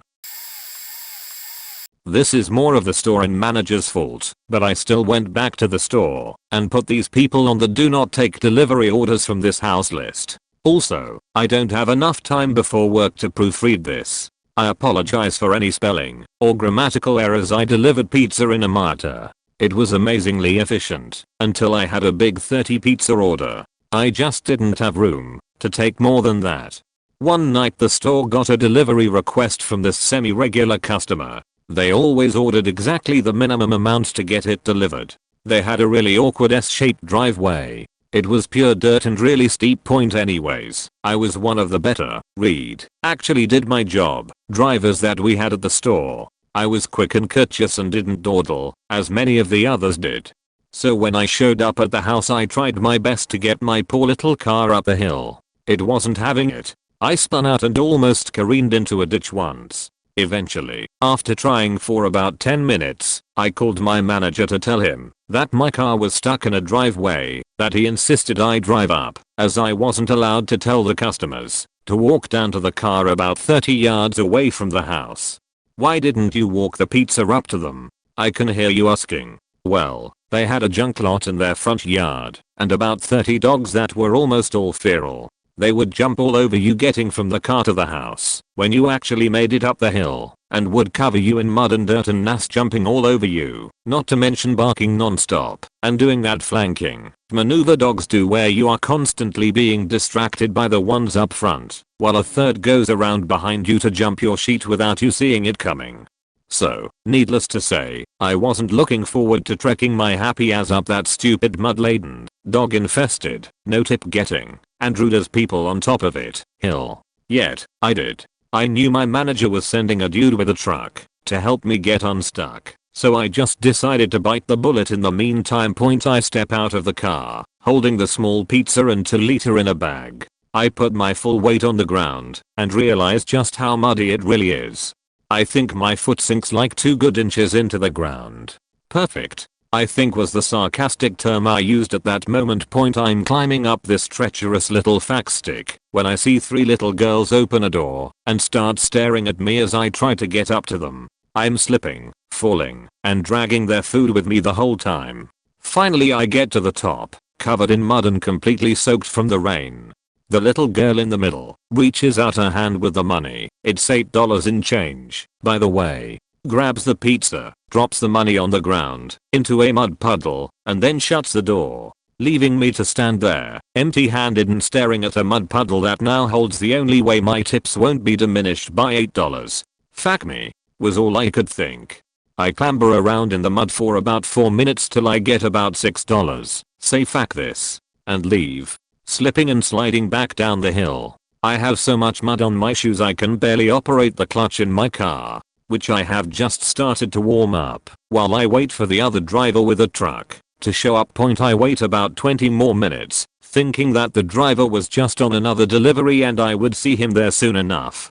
Well, after a while I call the manager back asking if dude is on the way. He says, "What are you talking about?" This was the same one I talked to. I say, "I'm stuck in the goddamned mud, man. Are you sending someone to help get me out or not?" He says something like, "I thought you would have got it unstuck on your own by now, or do you not know how to drive?" Needless to say, I was faking irate at this point and told him he could have a driver come help me get out. He could come himself, or I would be going home with every dollar in my pocket and wouldn't be coming back to work there. He was acting pissy about it and like I was somehow the asshole in the situation. So, he sends this dude Patrick, who had the truck I was waiting on the whole time. Patrick gets stuck trying to help me get out. He didn't have 4WD FAC, so, in all we spent about 2 hours getting both cars back to the store. We had to stop at a Magic Wand car wash to spray our cars off so they would drive properly. I went back to the store, told my manager that if anything like that ever happened again, I would be quitting on the spot. That I was going to be the one deciding which deliveries I take from now on, and if they are worth the money/effort. As it was obvious he wasn't capable of making that decision himself. He started to challenge me on it, but when I explained how much money he'd just lost, having 2 drivers out of commission for close to 5 hours between them, the number of deliveries we could have made in that time and the fact that it was his insistence that I take it that caused all this, he started to understand my point of view. I also forced him to bad order the delivery I'd just taken. so that instead of my losing $2 I was gaining 6. Because I was not going to have gone through that bullshit for -$2.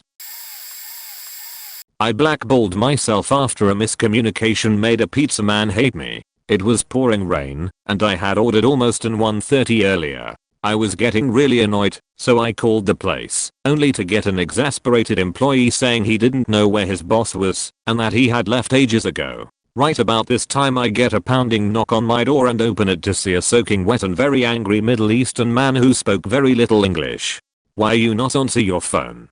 You never called me, dude. I call you 50 times. This your number?" He is basically screaming at me and holds up the receipt with my correct phone number on it. "Yep, that's it. Why you not answer? I've been calling for an hour. Dude, you never called me. Let me see your phone."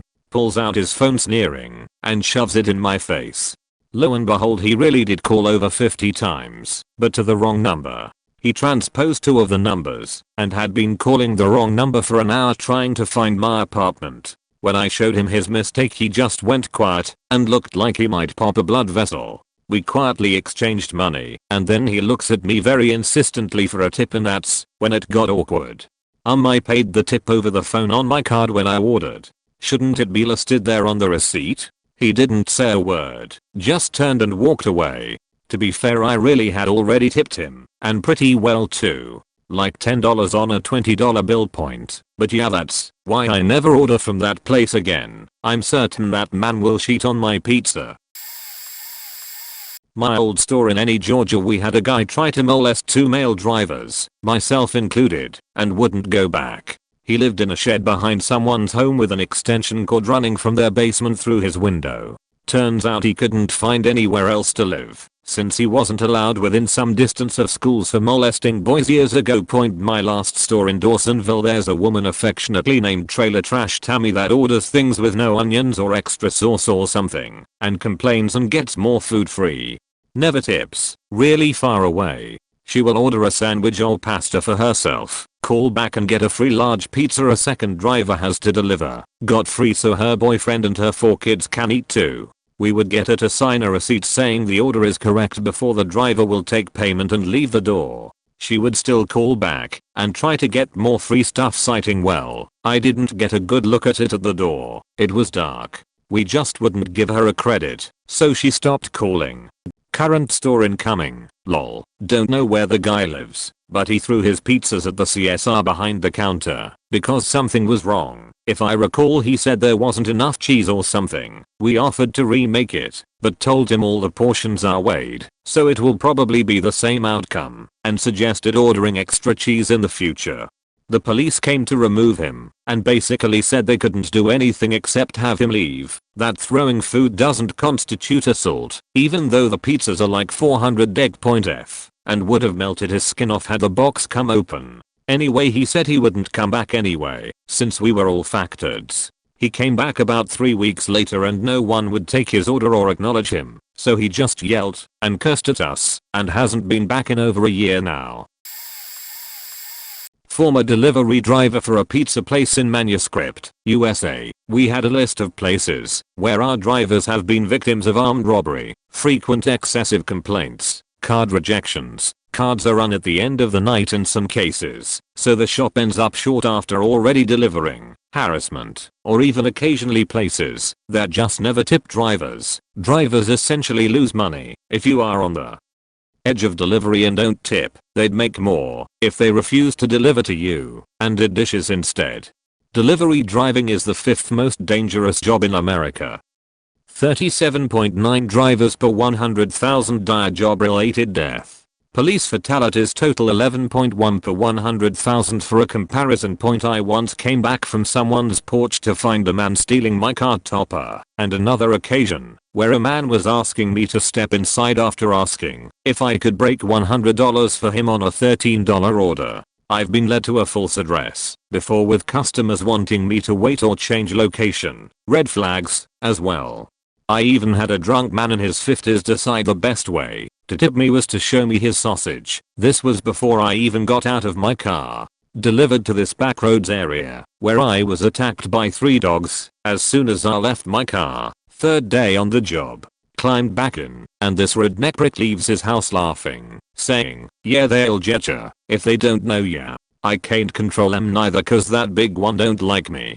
I mean, they ain't mine anyhow." He gave me a $2 tip to buy a pack of band-aids. Sorry for going off topic, but the point is that no delivery zones are both for financial security and employee safety. These companies protect themselves by requiring us to be unarmed, but most of us still carry weapons and a few of us have had to use them before, at least as a deterrent point. On the other hand, my driver friends and I have been offered free drugs several times as well. A danger in and of itself, but a pretty sweet gesture. Point: drivers risk themselves all day driving in bad weather, low light conditions, on unmarked roads, and risking robbery, kidnapping, or murder to bring you food while making a fraction of minimum wage. Please tip them. Point edit. Add sausage. Point edit 2. Rough job. 20 years I drove pizza in Norfolk, Virginia. We had a couple no-go spots, including some dimly lit single-story low-income housing projects. We delivered to other projects, but this one was blacked out because a driver had gotten shot in the head, survived, and sued the pizza chain over his substantial injuries and subsequent disability. I somehow got sent here anyway, early on, and had a slight scary walk through some badly lit buildings, but nothing bad happened. I learned that the phone person arranged a meeting at a nearby gas station, which was how we did that stuff. Point: we delivered to two colleges, Old Dominion University, which was wealthier and whiter, not to put too fine a point on it, and Norfolk State University, which was pretty much all black students. Anywhere at ODU was fair game, rooftop, basement, dark alley, anywhere, it was safe. Drivers had some run-ins with drunk students there, but nothing out of the ordinary. We had plenty of drunk customers outside of schools. NSU, though, we couldn't deliver to the dorms at all, and during the dinner hours and later, we had to deliver to the campus police station, which also appeared to be the center of social activity on campus. The rules relaxed during lunch.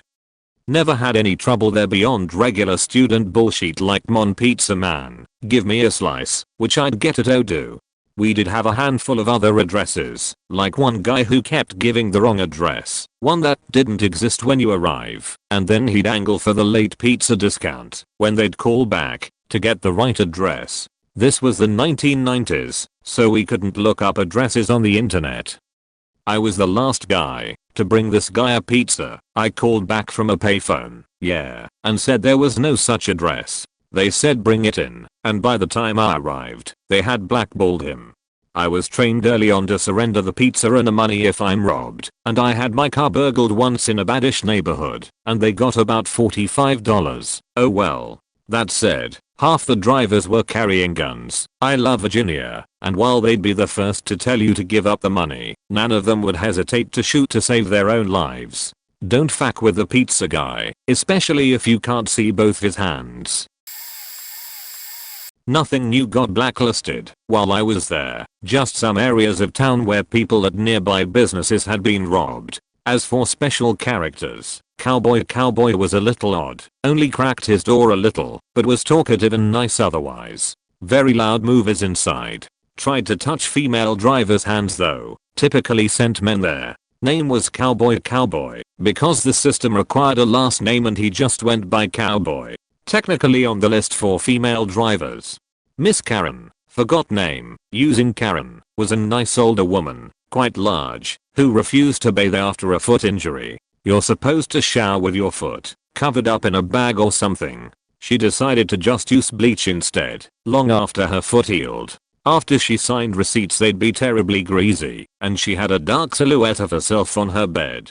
Her little apartment, affordable housing that was once a very nice hotel, was seemingly bright and clean otherwise. You could just smell it / her from far down the hall.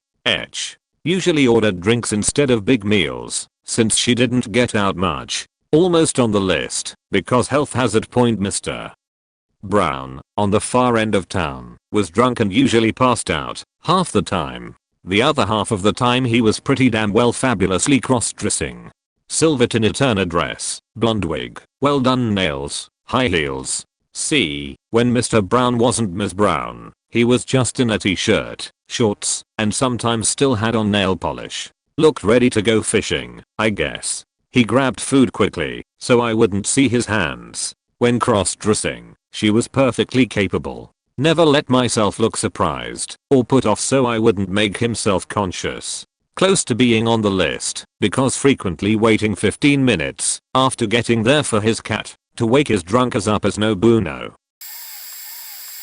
Family business, 28 years of me doing this. Open since 1977. We've seen some shit folks. Story time point: we have a whole apartment building and one half block on the FAQ list. Once we deliver and you don't answer, fine. Okay. I'll find someone on the street and sell it for 1/2 price. The second time you order and don't answer, you get on the list. In which case now your whole building is on the list.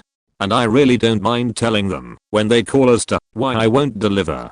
Generally I tell them that room C14 faked it up for everyone and ask if they'll pick it up point. So these idiots not only stiffed me the first time, the second time they ate 30+/40 wings, 2/3 the combo pizza, and brought it back yelling at me about food poisoning.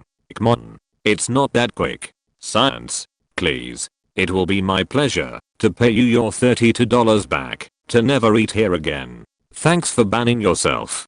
We also had situations where businesses would get on the FAQ list. Machinists are by far the worst. They'll call in for an order, generally large, and then never answer the goddamn buzzer or phone call. They will give you vague loading dock directions. Oh yeah, go down to the parking lot by the flag, it's the dock there.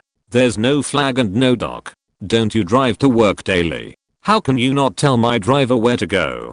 After the first $120 order I got stiffed with, "You are branded as pickup only." Point: the best is when they use their friend's phone to call us and place an order at their friend's apartment. I still know who you are, you dingus. You order the same sheet all the time.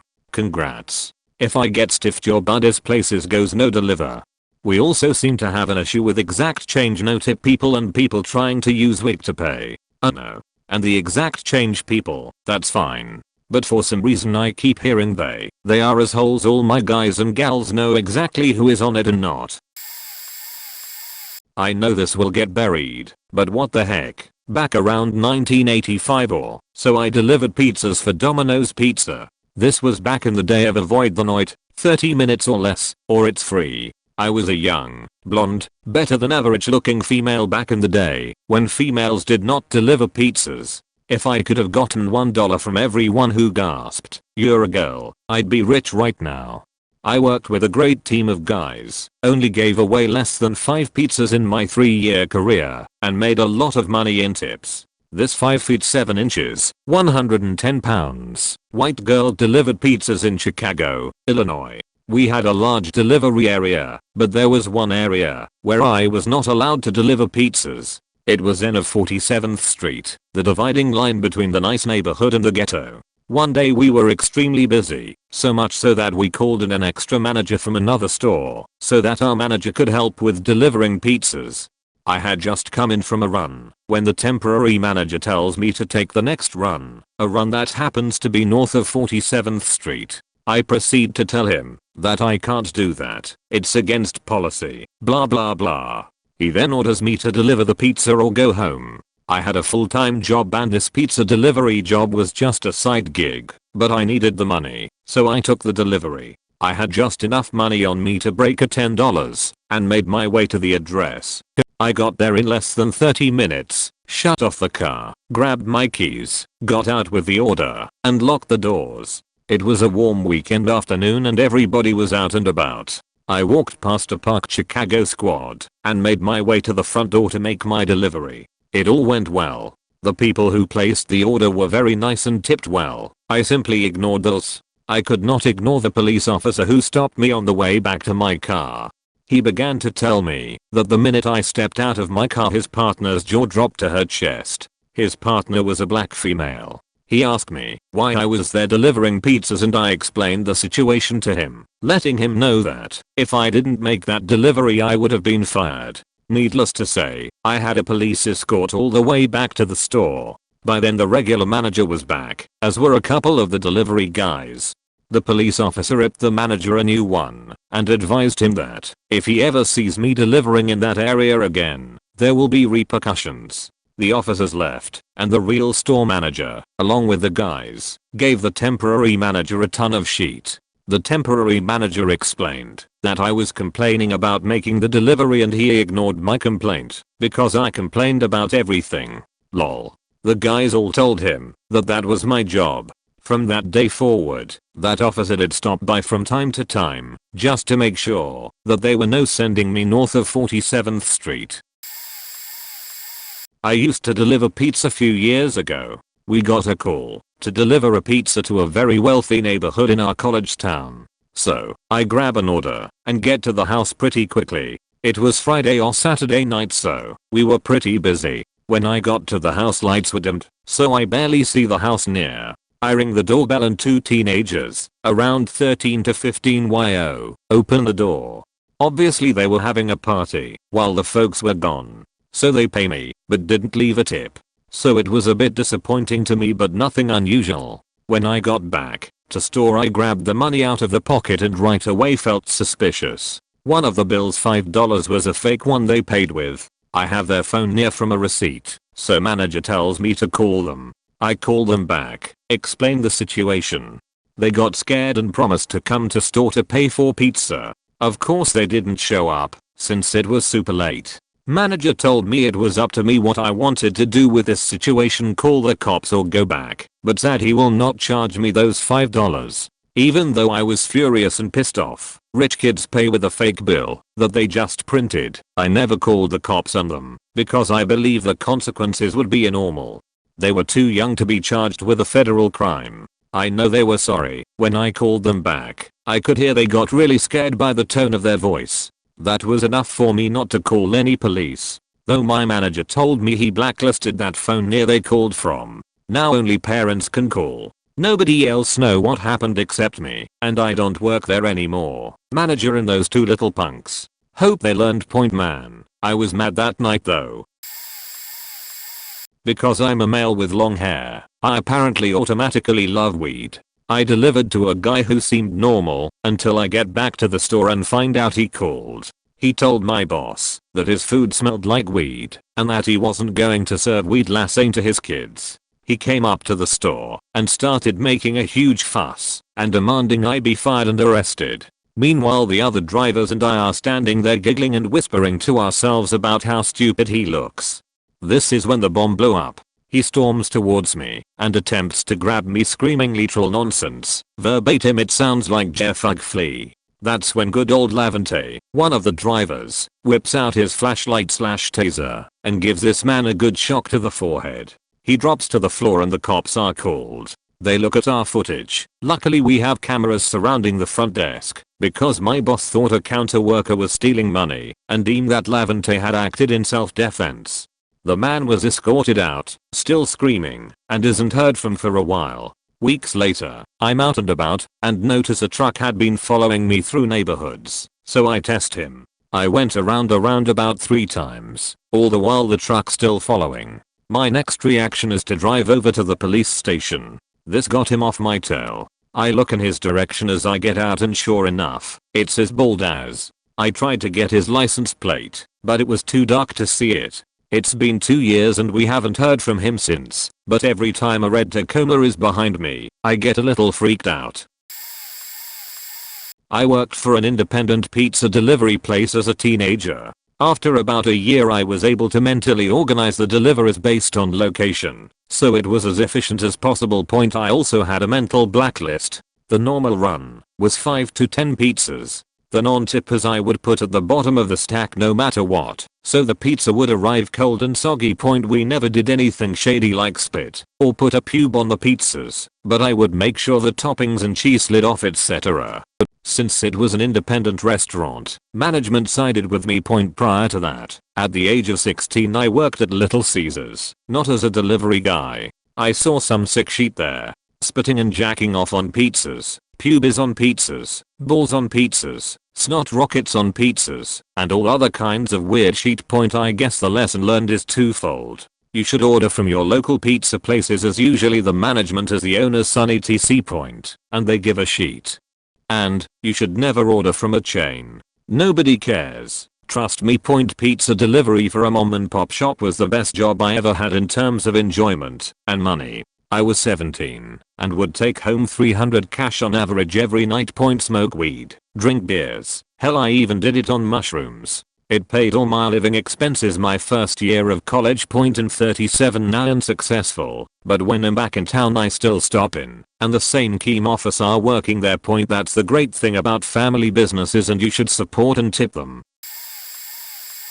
A man and his brother lived across the hall from each other in the upstairs part of an apartment complex. Mind you, this was a very small and very rundown apartment, so the upstairs only had these two unmarked doors as the only two apartments. Think of it as a two-story duplex, quadplex, I suppose. Point anyway, the two brothers both ordered from Domino's at the exact same time, but one order took longer than the other, so it was sent out as a separate triple run, making him one of 3 total orders in my car. Had to go to 2 other houses after his to take out. I was sent on this run, while my co-worker, Arthur, a 40-plus-year-old man who takes this summer job to have fun money while he's not teaching middle school, no idea why he did this, nobody really ever asked him, is told to run one for the other brother. We'll call my brother's order D1 and Arthur's brother's order C2.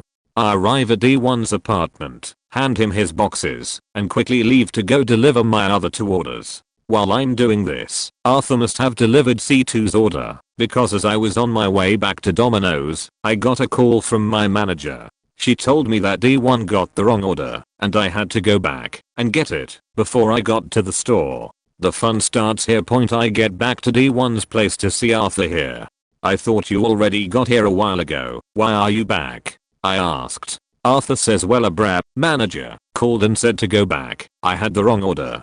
Turns out the ovens guy swapped D1's and C2's orders by mistake, as he probably saw the nearly identical address and messed up the label. Point so we figured this part out pretty easily. We thought we'll just talk to them both, tell them the mistake, and they can just swap the boxes and be fine. Nope, these motherfuckers wanted coupons, free deals, nearly anything they could possibly get their hands on for our simple mistake. Arthur and I are not equipped to hand out such things in our condition, and I'm about an hour on the road in the clock at this point, so I really needed to get back to the store, so we wouldn't look so bad to corporate. I told them this, and they started to get very angry, almost violent, at Arthur and I. So we just kinda slowly backed out, and ran down the stairs to our cars, at which point C2 yells out his window, if you don't come back with our sheet, we will blow your motherfucking heads off. On that note, we sped off back to the store and told Abra everything. Upon further research, it turned out that this was the 3rd time this has happened with D1 and C2, and we had a very good hunch that they had a system of ordering at the same time, acting like it's not what they ordered to try and get a free pizza. Because that's what our GM did. Any fuck up got a free redo on us. The only problem is that this time they went a little too far, threatening a life over pizza. So Abra decided that we would stay put and watch the store, and she would go and deliver the redos. To our surprise, she was back about as quick as she left, said it was really easy. They didn't say shit when they saw me. She's an intimidating looking woman. We decided that they had gotten away with it enough, and since they threatened to kill us, we would blacklist their numbers forever, which is essentially just a list that makes it to where our computer tells us to not take their order if they call last or point ELDR to brothers, purposely order each other's order, cause a riot for free redo pizza, threatened our life over it. We said fuck that, banned. I currently am a delivery driver, and about a year ago I delivered to an average area of town that turned out to be one of my worst deliveries ever. The order was to be paid via debit, and when I got to the porch there was a mid-teens Native American waiting for me. As I walked up the stairs that led to the porch, this girl ran up to her apartment and came down with a much bigger and absolutely hammered Native American. I mean like 6 feet 8 plus, and probably well over 300 lbs. So he's searching through his overalls that are only held on by one shoulder strap for his debit card, and gets frustrated when he notices he doesn't have it and asks me to come upstairs where there's better light. So with dog mace in my back pocket, bear spray probably would have been required, I follow this guy and girl up to the apartment. Grossest faking thing I've ever seen. pots of moldy soup everywhere. Like the sheer number of pots they had was absolutely mind-blowing. The air smelled like fresh spray paint, which I can taste because the walls were absolutely covered in it. Workout equipment everywhere. Pretty sure people were shooting up 10 feet away in the living room. Anyways, he can't find his card and now starts blaming this teenage girl for taking it, and everything starts to get pretty heated. She tells him 2 of his friends found him drunk laying on the street an hour ago and they dragged him home or something, and that they probably took it. Now he's telling me to give him the pizza for free and that the next time they order to add the price total on this order to it. Well, realistically I don't want to get fired, so I told him that I can probably do that, just let me work it out with my manager. He complies with hesitation and I walk downstairs with the teenage girl to get better service on my cell phone. As we're walking down these stairs, she starts like coming onto me, abruptly started like touching me and telling me that if I give her the pizza now and took her number, she'll pay me tomorrow with money or whatever I want. I was so fucking weirded out I basically ignored it and jumped the last few steps off the stairs and finally called my boss. We'll call him Kurt and him Jason. This is exactly how that conversation went. Point me, Kurt, it's Jason. I'm on order #66 to Jane Road. Basically I'm scared for my life right now. This drunk guy can't find his debit or cash and he's getting aggressive. This teenage girl that lives with him is offering me sech for the pizza. He really wants this pizza. I'm going to give him the pizza and explain more when I get back. Point Kurt. Okay. Point so I gave the girl the pizza and she asked me for my number, but I said I have a girlfriend and thanks for the offer. I booked it the fuck out to there. Explained more in depth to my boss when I got back and he ended up blacklisting them. Probably the worst shift I've ever worked. It was surreal, although that may have been the spray paint fumes faking with me. Point TLDR. Delivered to a big drunk Native American, couldn't find money, blamed and confronted female teenager. I told them I may be able to do something. Female teenager offers other methods of payment. I give them pizza. Peel the fuck out. I used to be a manager as a kid, 18-year-old. Once a guy tried to sue us because we refused to make him a salad. We have no salad on our menu and no sheet. That could be misconstrued as healthy. Point his best friend was a lawyer and asked us if we would just throw some toppings in a bowl and charge him the same as a pizza just to shut him up. I told him he could buy a supreme pizza, pick the toppings off at his leisure, but that we would not accommodate such a request as it violated health codes and wasn't on the menu. He was the reason we actually started to refuse people service. Before there was a not enforced 3-strike system. Point another was this poor woman who was beyond morbidly obese. She was like that thing in the basement in the movie Blade. She'd always order 4 large pizzas, 20 to 40 wings and a 2-liter of Diet Coke. The reason we stopped ordering was because of the smell. 2 guys actually threw up after delivering to her right outside her door. They said it was like a physical wave that knocked you back and that it was difficult to breathe and keep their eyes open once they entered the place. We had to give them the night off. I hike. Point. That brings me to my next point. The door was always ajar or unlocked because the woman was confined to her bed, which was in the living room of her place at an assisted living home. She couldn't stand/walk. The last time she tried, she had broken her ankle. She a pneumatic bed to lift her into an upright position and blankets to cover her. This poor woman actually had an anatracheal intubation done on her, so I later wondered how she ate so much. The tube was so that she would get airflow because her own neck would weigh down on her throat and cut off her breathing. I've smelled many things in my life and grew up in/around medicine, so when I say that she smelled worse than a rotting corpse, please believe that I know what I'm talking about. I've no idea what it could be, but I later learned that she has a team of nurses, one who I later dated, which is how I learned all this, that come in every hour to manage waste, and the same team to come every day to bath her. That nurse of hers that I dated for a few months said she had a few decubitus ulcers and that was the cause of the smell, along with her own sweat, sheet, and urine. Point TLDR. Alpha guy wanted a salad when we didn't serve salads, tried to sue, told him to pick the topping off a pizza if that's all he wanted. Point TLDR. Beta banned our house because the fumes from a fatally obese woman and her place were too noxious for my drivers to handle. About 4 years ago, I moved to Las Vegas to attend UNLV and couldn't find work. I ended up finding an under-the-table gig at a local pizza shop about 2 miles east of the Strip, sketchy area for those unaware. Unfortunately, we essentially had the opposite of a no delivery list point. The owner would have plainclothes people place ads on door handles in the hotels, even though you obviously cannot do this, and then we'd get orders from people staying in the hotels. I didn't really know that he was advertising like this and, stupidly, agreed to do a few hotel deliveries. The first time, I had to park in the fire lane out front of the Excalibur and run inside to meet this guy's shitty time expectations. The second time, I had to deliver to the Imperial Palace. Little to my knowledge, the Imperial Palace had banned our specific pizza place. I was spotted by security fairly quickly, held/questioned, photographed, and told to never come back. Fun. I drove back, gave the guy all the cash I had from the day, and quit.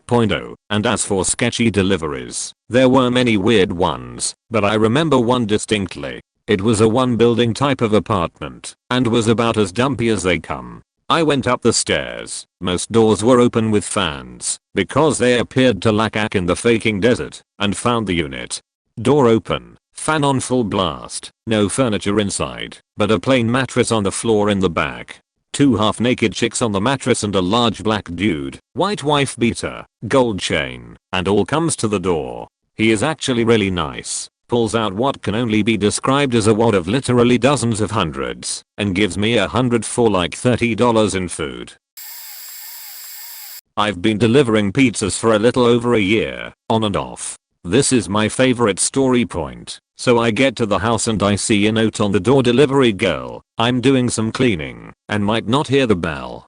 Just come inside. Now, we are definitely not supposed to go inside customers' houses, but I can't say I've ever refused, especially if it's just a little old lady who wants me to set her pizzas on the counter.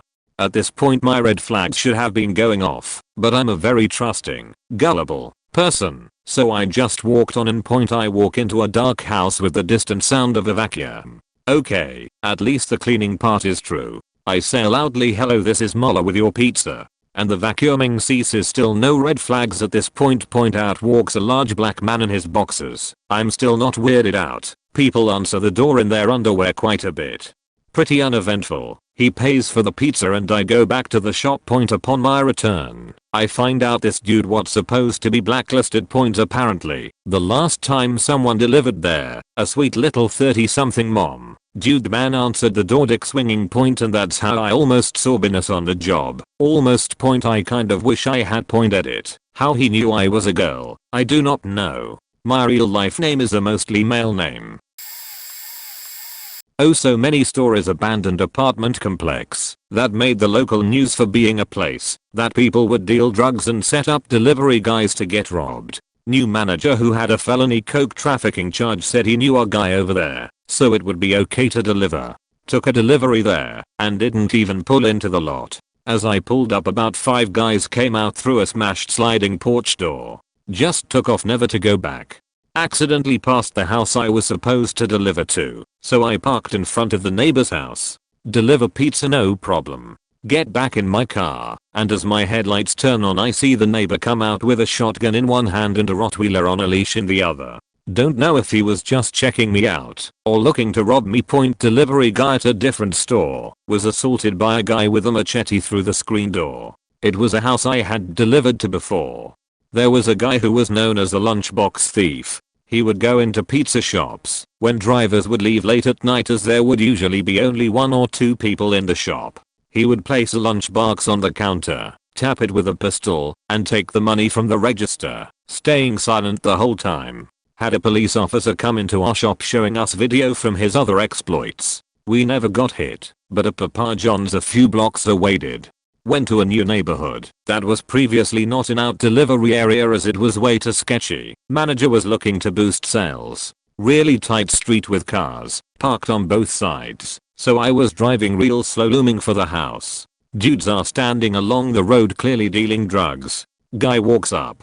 Yo, what you need? White bread. I say I'm good. You could be doing better, dude. China white, rocks, buds, I got it.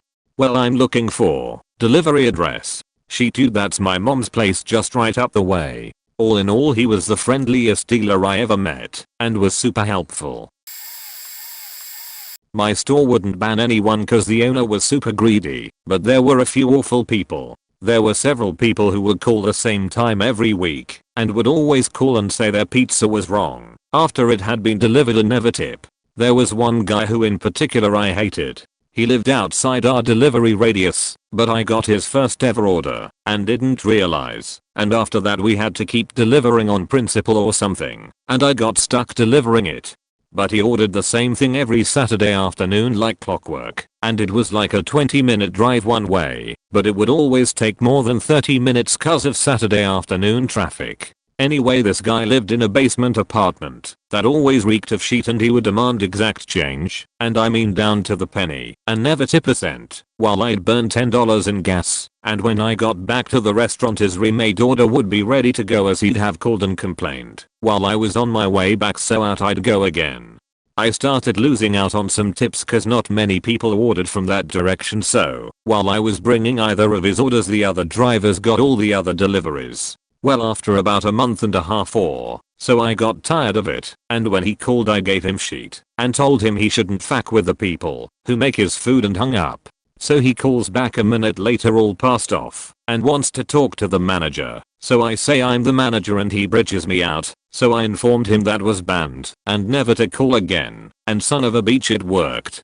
After that I went back to getting those lucrative Saturday afternoon deliveries. Also delivering during a snowstorm, I took a delivery up a road which stopped being plowed part way up. Luckily I drove a lifted jeep, so driving through 1 to 2 feet of snow wasn't the end of the world, but when I got to his house I had to climb over a frozen mound of snow to get to his door. When he answered the door he says, "Wow, it's coming down hard, I never would have gotten out in this," and I just wanted to fucking slap him. While I'm not on the no delivery list for any pizza places in town, thank God I love pizza, I do have a story that I think this thread would appreciate. So there is this pizza shop on the other side of town owned by a lovely Asian family. Now, this is Southern Ontario by the University of Waterloo for a frame of reference to anyone wondering. They make the best pizza with the best 2 large pizza delivery deal. As well, it also seems to always be the same really nice older gentleman who delivers a pizza to us, and it's always super quick and delicious, which is why I feel bad about what we ended up doing one night. So the 4 of us collect all the money for the pizza, about $7 each, and get it together. No problem, right? See, the problem is that I'm the only person they're paying with cash. Except for a couple towenes, the entire order is comprised of coins and the greatest denomination of which is a quarter. So to put this into perspective, we've got flash ready, pizza ordered, and we have close to $30 collected on an order. That comes to something around $24 with tax, and it's basically going to be paid to this nice gentleman standing outside in the close to -30 Celsius, -22 Fahrenheit according to Google. With wind chill weather, I couldn't imagine making him wait outside while he counted out all my roommates' change while we have already taken the pizza inside to make sure it stays warm. So I do the only thing I can think of, put it in something for him. Now the bitters, the only thing I have to give him is a mason jar. So I basically walk up to this man, get the pizza and hand him a mason jar filled with some 30 Canadian dollars. All in quarters and dimes. I feel so terrible that he had to count out all of that, but I did make sure to give him a good tip, of course, and chastise my roommate, the quarter bandit as he shall now be called by me at least once, for his possession of so many goddamned quarters and many attempts to pawn them off on me for things he owes me money for in massive handfuls. Also, Jack, if you are reading this, fuck your quarters, haha TLDR. Paid a nice older delivery man $30 worth of quarters and dimes all in a mason jar without it being counted, so he wouldn't have to stand out in the -30 Celsius, -22 Fahrenheit, Canadian winter. Yes, we basically mark them on the computer. For people that don't tip, or tip like less than $1, we tell them next time they call that 15% gratuity is included, and we add it to the total, and tell them on the phone. No one has ever cancelled or questioned it so far. After about a year or so there are a few houses in particular that I know we do not deliver to anymore. First one is some sheethead who was complaining about that no internet computers keep his credit card info on file and wanted us to delete it after every order. Having the info preset and verifying the last 4 digits saves tons of time in mistakes and cheat. LPT, just pay cash if you want your food faster. So my boss, who isn't great at English, is trying to explain that Amazon would keep his card info etc. This guy then wrote a really nasty review on the bully site Yelp, which is still displayed, and my boss just blacklisted him. He memorized the guy's number and address, even if he tries to call and order to somewhere else or from another phone. It's funny, when we blacklist people we just tell them it's too far, sorry, and no one ever really questions it. Except the other time was from some sheetheads who ordered a bunch of food and called up way too early claiming it was food poisoning and demanded their money back. Takes like at least 5 to 8 hours Ike. Then the very next day they called for another delivery. What the fuck? If the place was unsanitary and made you sick, why? Side note, my dad used to run a restaurant and told me a similar story about an Indian family. Came in and ordered a ton of food. Called in like an hour later claiming they were all sick and wanted vouchers. My dad was just like, well, what did you eat earlier, because science, and explained how it all works. And also said why would he want coupons for food that injured his family? The guy hung up really angry and threatening. People are so dumb. So these guys tried to order, and I saw the marks in the computer, which are vague, and asked my boss, and he just told me to say the line, sorry it's too far. And the guy wised up and said he just got delivered to the other day. I said hang on, ask my boss what to say, he just told me to say it again. So I do, and the guy's like wanting to speak to manager. I say hang on and tell my boss. My boss is like no. And I get back on the phone like yeah, he left on errand or something. Obviously the guy knows we're full of shit, but he doesn't get that even if he wins. Does he actually want food from someone who doesn't want to sell to you? So he goes for the last ditch effort. In our computer we can see previous order, date, and total orders from that person. Which for this guy was a big order and over like 100 orders. He then switches tone, like okay, buddy. We've been a long time customer. It really sucks that we won't be able to do business anymore. I'm really disappointed. And hangs up. Point about 5 minutes later same guy calls back from a different number. However, I hear the same sheetheads talking and partying in background and I immediately say hold PLZ. I tell my boss that I'm pretty sure it's the same dude. He tells me to just proceed as if it weren't. So I'm doing the whole order and I ask his address. He just put the address to the neighbor's house. I lolled on the phone and said hold on. I tell my boss and he tells me to give the line sorry it's too far. Mind you, this line is pure bullshit as we often deliver well past it and sometimes even ignore our maximum radius. If it's a really big order or person offers big tip etc. Point the guy gets all upset again and says he's pretty sure he's in range etc. I just tell him we don't deliver that area anymore and hang up. Point there's a bunch of people that call up and order drunk and are terrible to deal with at the door or on the phone. They are either dumb or on drugs and they say shit like I want takeout, and then you ask if they want to go or delivery and they just say takeout again and then get all uppity and act like I'm an idiot, and I explain that most customers say pick up or delivery. In Buffalo, I went to my friend's house over the weekend, but I ended up stuck there because the weather got crazy since it got really cold and there was at least a foot of snow. My friends decided to order pizza, which I was really surprised that any place had the audacity to deliver in this kind of weather. I had eaten before, so I wasn't going to eat any of the pizza. When I saw the car stop in front of the house, I told my friend that the pizza is here, and the guy came out and knocked on the front door, but we never use that front door to get in. My friend literally went to the window to tell him to go to the back, and this guy was in short sleeves. For hell's sake, the door is right there, just give it the cash there. He paid $16, which was the pie exactly with no tip. The guy stood there expecting something, and he's like really? No tip? The rudest thing I've ever seen preceded. My friend says nope, and closes the door. I was literally in awe. I told him what the fuck? You're really not tipping him? He told me nope, I'm poor. I asked him if he was literally freaking autistic to just let something like that happen.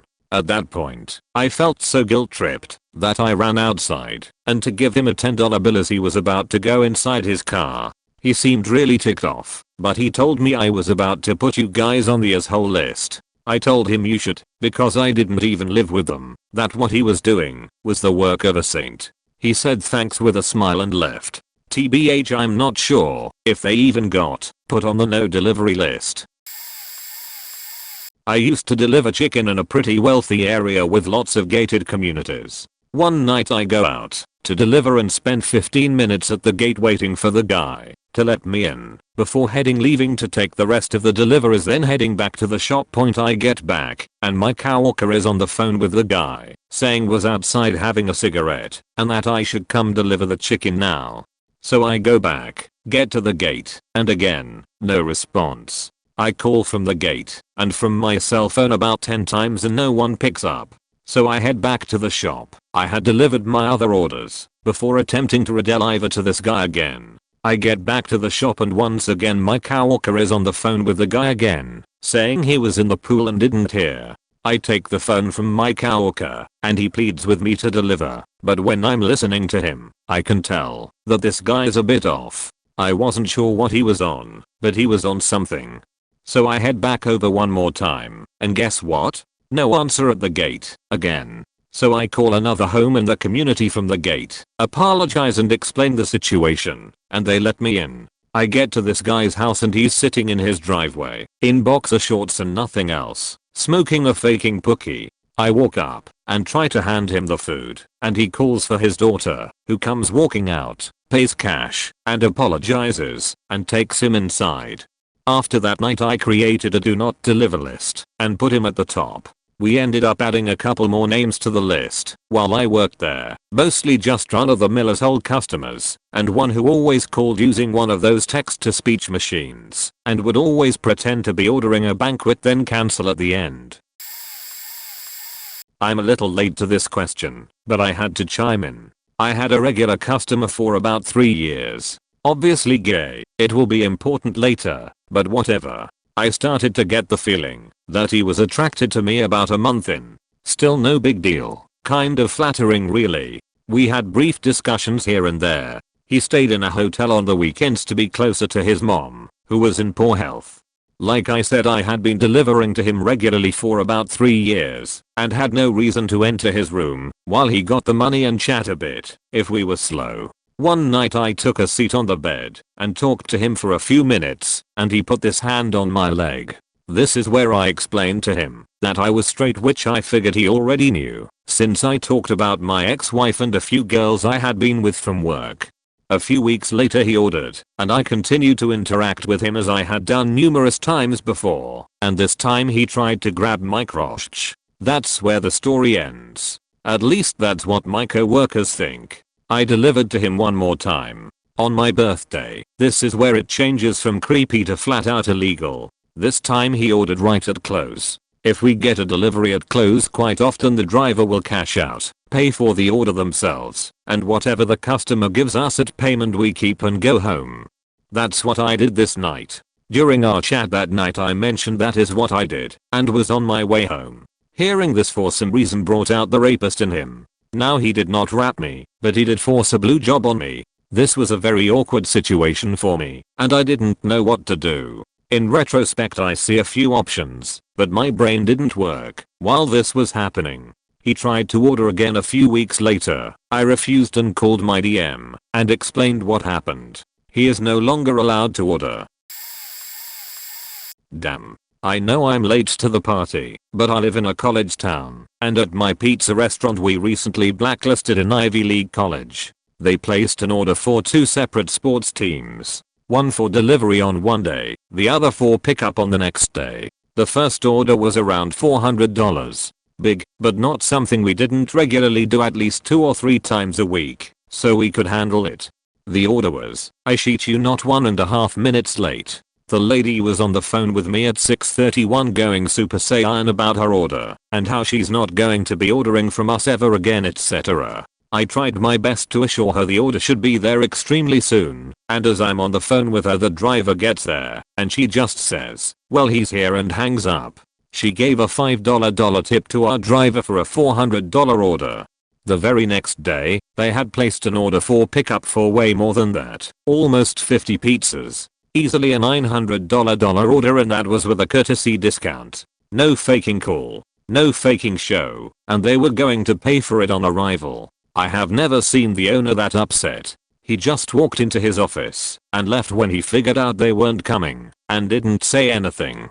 Made all those pizzas myself with 3 other guys for no reason. We don't accept their orders anymore. Fact them. Also, there's a crazy lady who always tries to get our delivery drivers to learn about the Bible and talk to her dogs, and will lock the door behind them with a key. We don't go there anymore. My road was on the no delivery list for a month after this happened. I copied it from a news article. A teenager who went on a knife-wielding robbery rampage was today starting a 6.5-year sentence behind bars. Lee Petite carried out 4 robberies in just 3 days, and his spree only came to an end when armed police cornered him during an extensive search in the Bankfields area of Eston. The 18-year-old was sentenced at Teesside Crown Court yesterday after pleading guilty to 2 robberies, an attempted robbery, aggravated burglary with a knife, possession of a knife, 2 offenses of possessing an offensive weapon, and possession of a firearm in a public place. Judge Michael Taylor told Petite that he had left his victims terrified out of their wits. The first robbery took place on May 9th.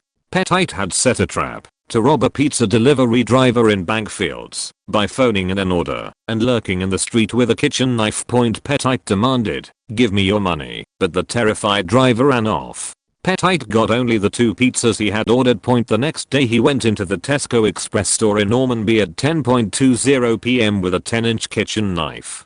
He screamed at a man and woman working there, saying, "Open your tills." He was given £400 and CCTV recorded him fleeing into the street. The next morning at 6:50 am he was outside the Sainsbury's local shop in Bankfields waiting for it to open, said prosecutor Christopher O'Toole. Petite, of Sedgemoor Road, Middlesbrough, had a large kitchen knife in his right hand and said, "Give me the money." The owner pressed the panic button, telling him that the police were on the way, and he ran off. Just over an hour later, Irene Hutchinson was in her home in nearby Willow Drive when she saw the shadow of Petite outside.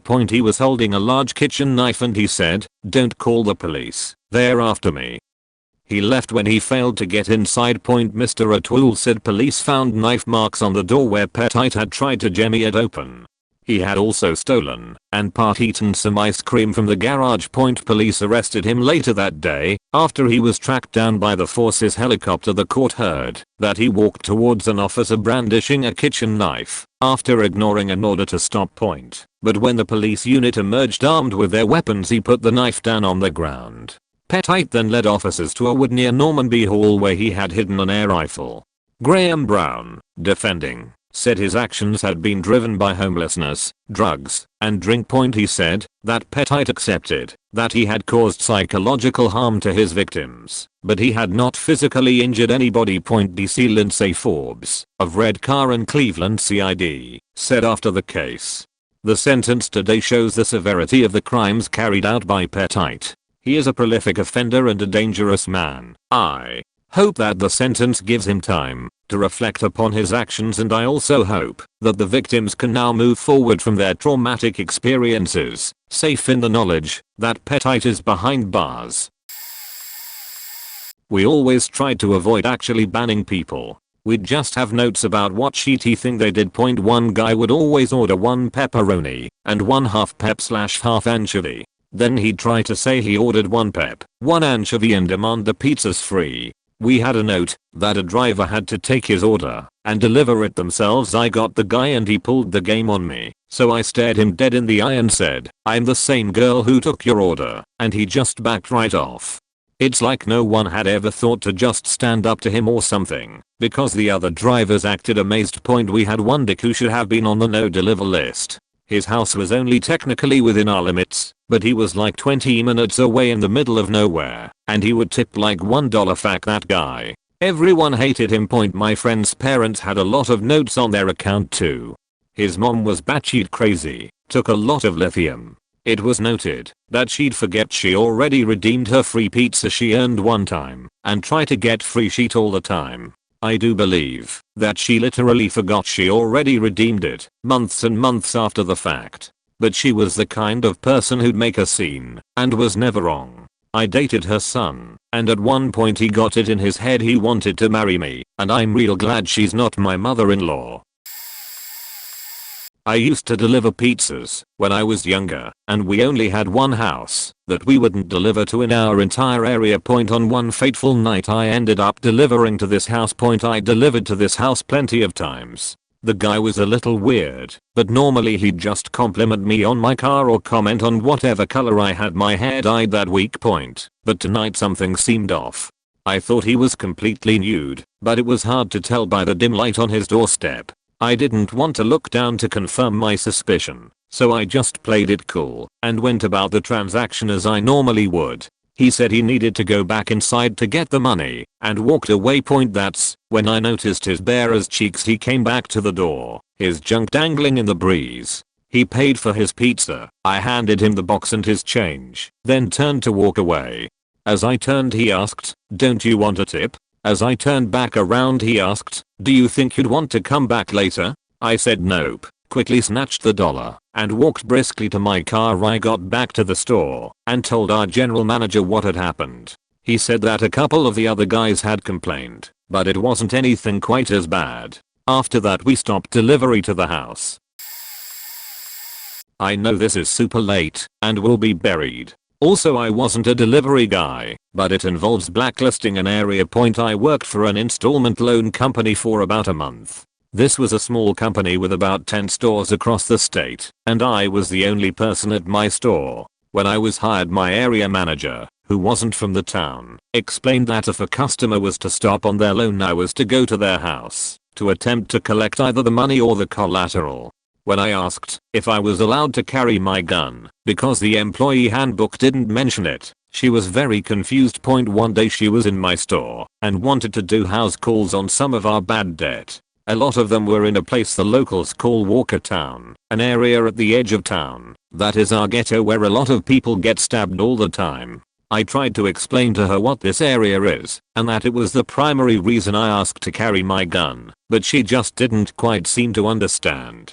So we get a list and plan our route. As I pull up to Walker Town, several trailer parks right around each other, largely busted up / burned / abandoned. Her eyes were dinner plates and the only thing out of her mouth was, "Did you bring it?" When I told her of course, she didn't seem to relax much. She chose to talk to the people in the first house. She was there for a few minutes talking, and when she got back in the car she said we were done and could go back to the office. A couple days later she was talking to the manager of another loan company in town about some shared customers when the other person explained to her that nobody from that company even goes near Walker Town. After that she finally understood and said we could skip that area. I worked for a place in South Georgia that rhymes with pizza slushed. I worked there for 4 years during college, which was an insane experience because of crazy customers, plus I'd usually be stoned for my entire shift, which makes everything interesting. So one strange winter night it began to snow pretty hard, which makes everyone in the South lose their minds. Our phones were blowing up, but one of our drivers slid into a ditch, so the manager said if any driver didn't want to drive then they didn't have to. I'm from Illinois and drove a Jeep, so I kept delivering. The only other driver who kept driving was my buddy. We were getting fat tips all night, and the roads were mostly empty, so I was drifting all over the place, smoking joints on my runs, and collecting snow off my windshield while driving, making snowballs and nailing people out walking around. I ended up making over $300 in tips. My coworker had a less fun night. On one delivery to a sketchy apartment complex he got out to make a delivery and started getting mailed with snowballs. He yelled at the group of guys to stop, but the South plus SNOW equals FAKING stupid, so the group of 6 dudes decide to beat the shit out of him, breaking both of his orbitals, several ribs, fractured his arm, and put him in the hospital. The worst part was when he tried to get workman's comp to pay for his hospital bill that he said he shouldn't have gotten out of his vehicle and refused to pay. He was a chill guy, but he told the person on the phone, "Well, that's faked up." They then turned the recorded conversation over to Pizza Sludged Corporate and they fired my friend for inappropriate language. Bonus story, I had a guy who clearly had an operating meth lab in his trailer pull a knife on me when I knocked on his door to deliver his pizza. I jumped off his porch and yelled that I'm delivering the pizza he ordered, and he took a minute to process that. I'm preparing to get a knife thrown at me, and he switches from scary to smiling in a split second and goes inside. He comes back with a wad of money and no knife, so I put the pizzas on a little table on his porch. He hands me the money, and I didn't count it, or ask if he needed change, or really say much of anything. I casually backed to my car, got the hell out of there, and smoked a much needed cigarette on my way back to the store.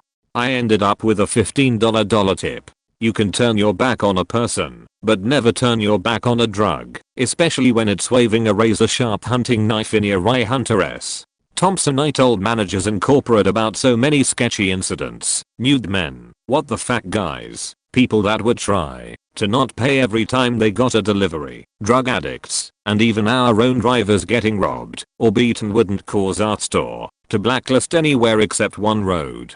I never delivered in a big city, but I delivered to some projects a lot, and believe me when I say I'd rather get mugged in a place where there's some support versus a dark trailer 5 miles off a dark road where no one is gonna save your ass. Anyways, all of you drivers stay safe out there. For every 1,000 normal people, there's one faking lunatic, so stay on your toes. So happy when I saw this. It's been 2 years since I've worked at a pizza place, but I was the general manager of a Papa John's for 3 years, and one customer named Francis would order every Friday night 5 minutes before closing, and put 20 ounces Pepsis in the order, which was overlooked for weeks on end, until we realized what was going on. Long story short, I called his home multiple times and his dad was furious. Edit. Francis lived in the furthest town from the store that we delivered to, and on average would take 35 minutes there and back. Francis would always complain about not receiving his excessive amounts of 20 ounces peepers, and would force my driver to come back to the store, fill a bag with most of our 20 ounces Pepsis, and go back to his house. On Fridays we would close at 12. And because of Francis we wouldn't be leaving until 1:15, 1:30. We would have to cook his pizzas. The last straw came one night when I called Francis to inform him we were all out of 20 ounces Pepsis. I did the math, it equated to around 2 LTRs, and I offered them to him. He declined and hung up. It was an obvious troll, and this was not our first time communicating. He asked me for the number to John, who was the owner and a good friend of mine, and when I gave him his number he said no, Papa John. I realized what was going on and said, oh, it's 1-800 kiss my ass, and he said he'd have my job over this. I laughed and never delivered the sodas. Next day called the boss to inform him. We shared a good laugh. He called Francis's father and his dad was outraged at his son for being such a sheethead. The kid said he wanted 20 ounces because he hated cups. TLDR. Kid was a dipshit, told him to kiss my ass. My boss yells at his dad and the kid is grounded, never heard from again.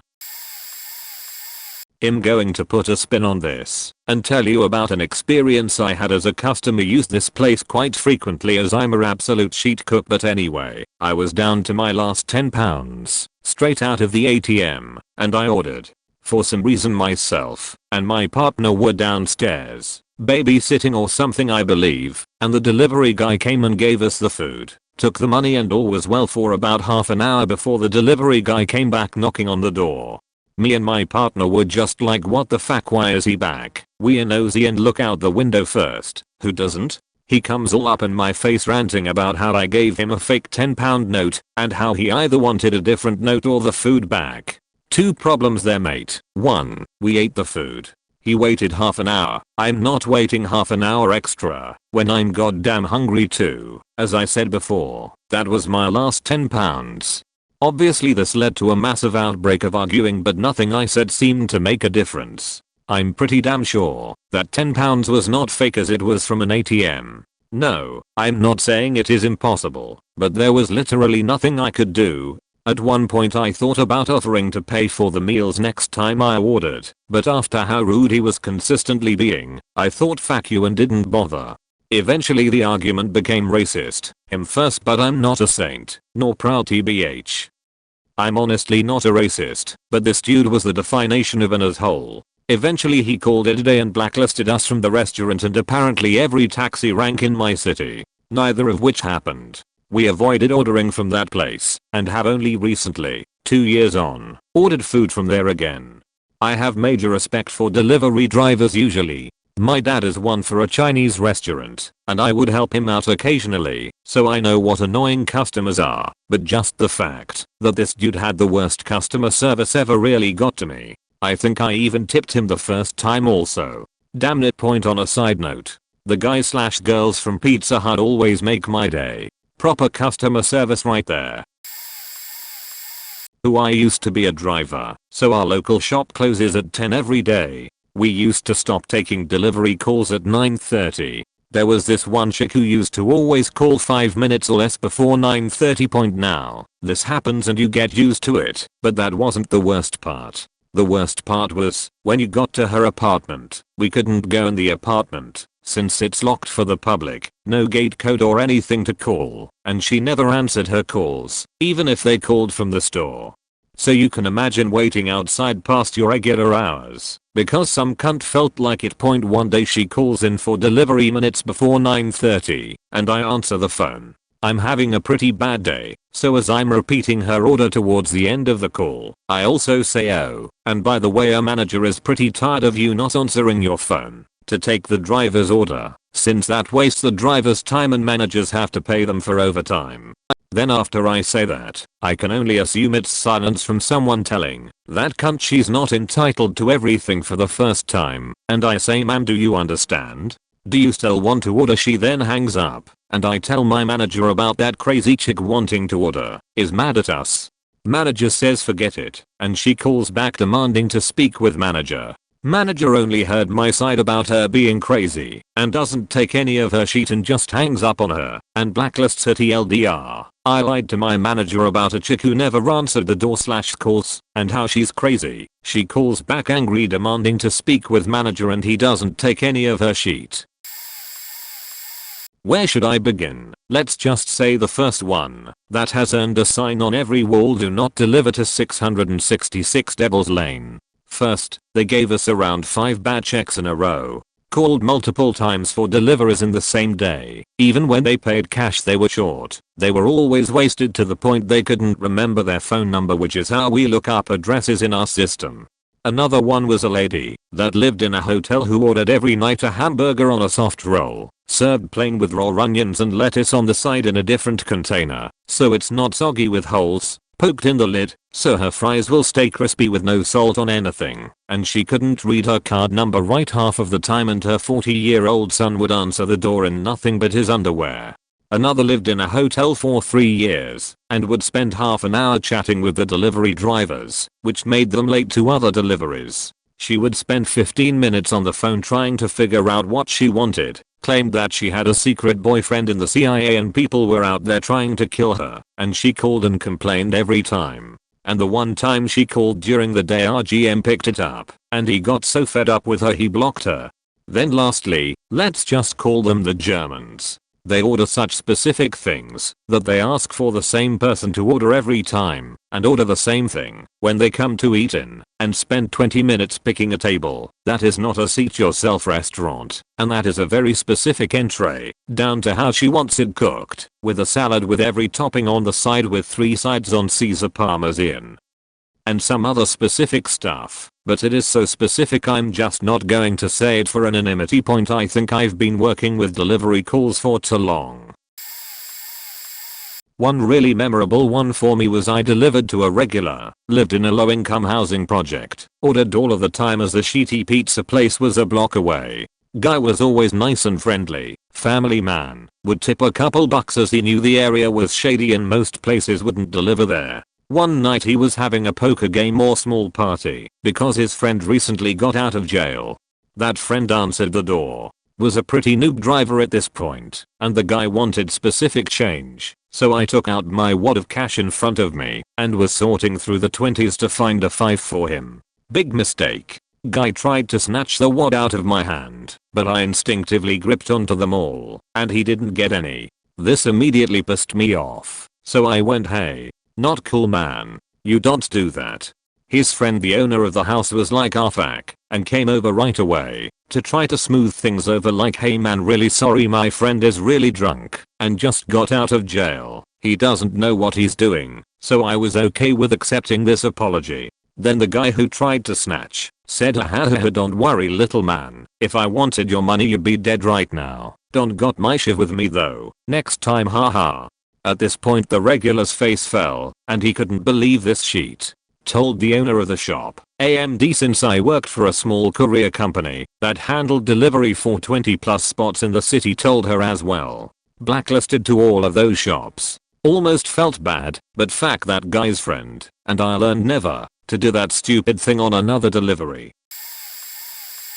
I delivered food for 5 years at a local restaurant. My boss would blacklist people for the usual shit, bad checks, constant complaints, etc. She blacklisted one guy because he complained I shorted him on his change because he didn't know how to math. It was 10 cents, but she was in a bad mood that day. She blacklisted a different guy because he lived out in the middle of nowhere and would always try to get me and the one other female driver to come inside of his house. Like, was really creepily insistent. I don't know if he had a rap dungeon in his basement, but I wasn't willing to find out. He also never pulled that sheet on the male drivers, so I don't know. She blacklisted one guy because he would order really close to close and then would never answer the door. I assume he was passed out drunk. I didn't mind because he always ordered roasted chicken dinners and I got to take them home. For the first 2 years, we delivered bottled beer. A ton of high schoolers got their parents' houses blacklisted for trying to order a 6-pack and an order of mozzarella sticks. A few underage college students got their off-campus houses blacklisted for the same reason. We rarely had legit orders for beer and the license was a pain in the ass to maintain, so she eventually quit offering that service. I did like taking new moms their first postpartum beers at the local hospitals, but it was definitely better to lose that than get yelled at / threatened by underage people for asking for it. She blacklisted an address one time because the adult daughter of the house had charged $75 worth of stuff to her mom's credit card and then the mom did her charge back. I had delivered to that place 2 to 3 times a week. The mom's car was in the driveway on the day in question.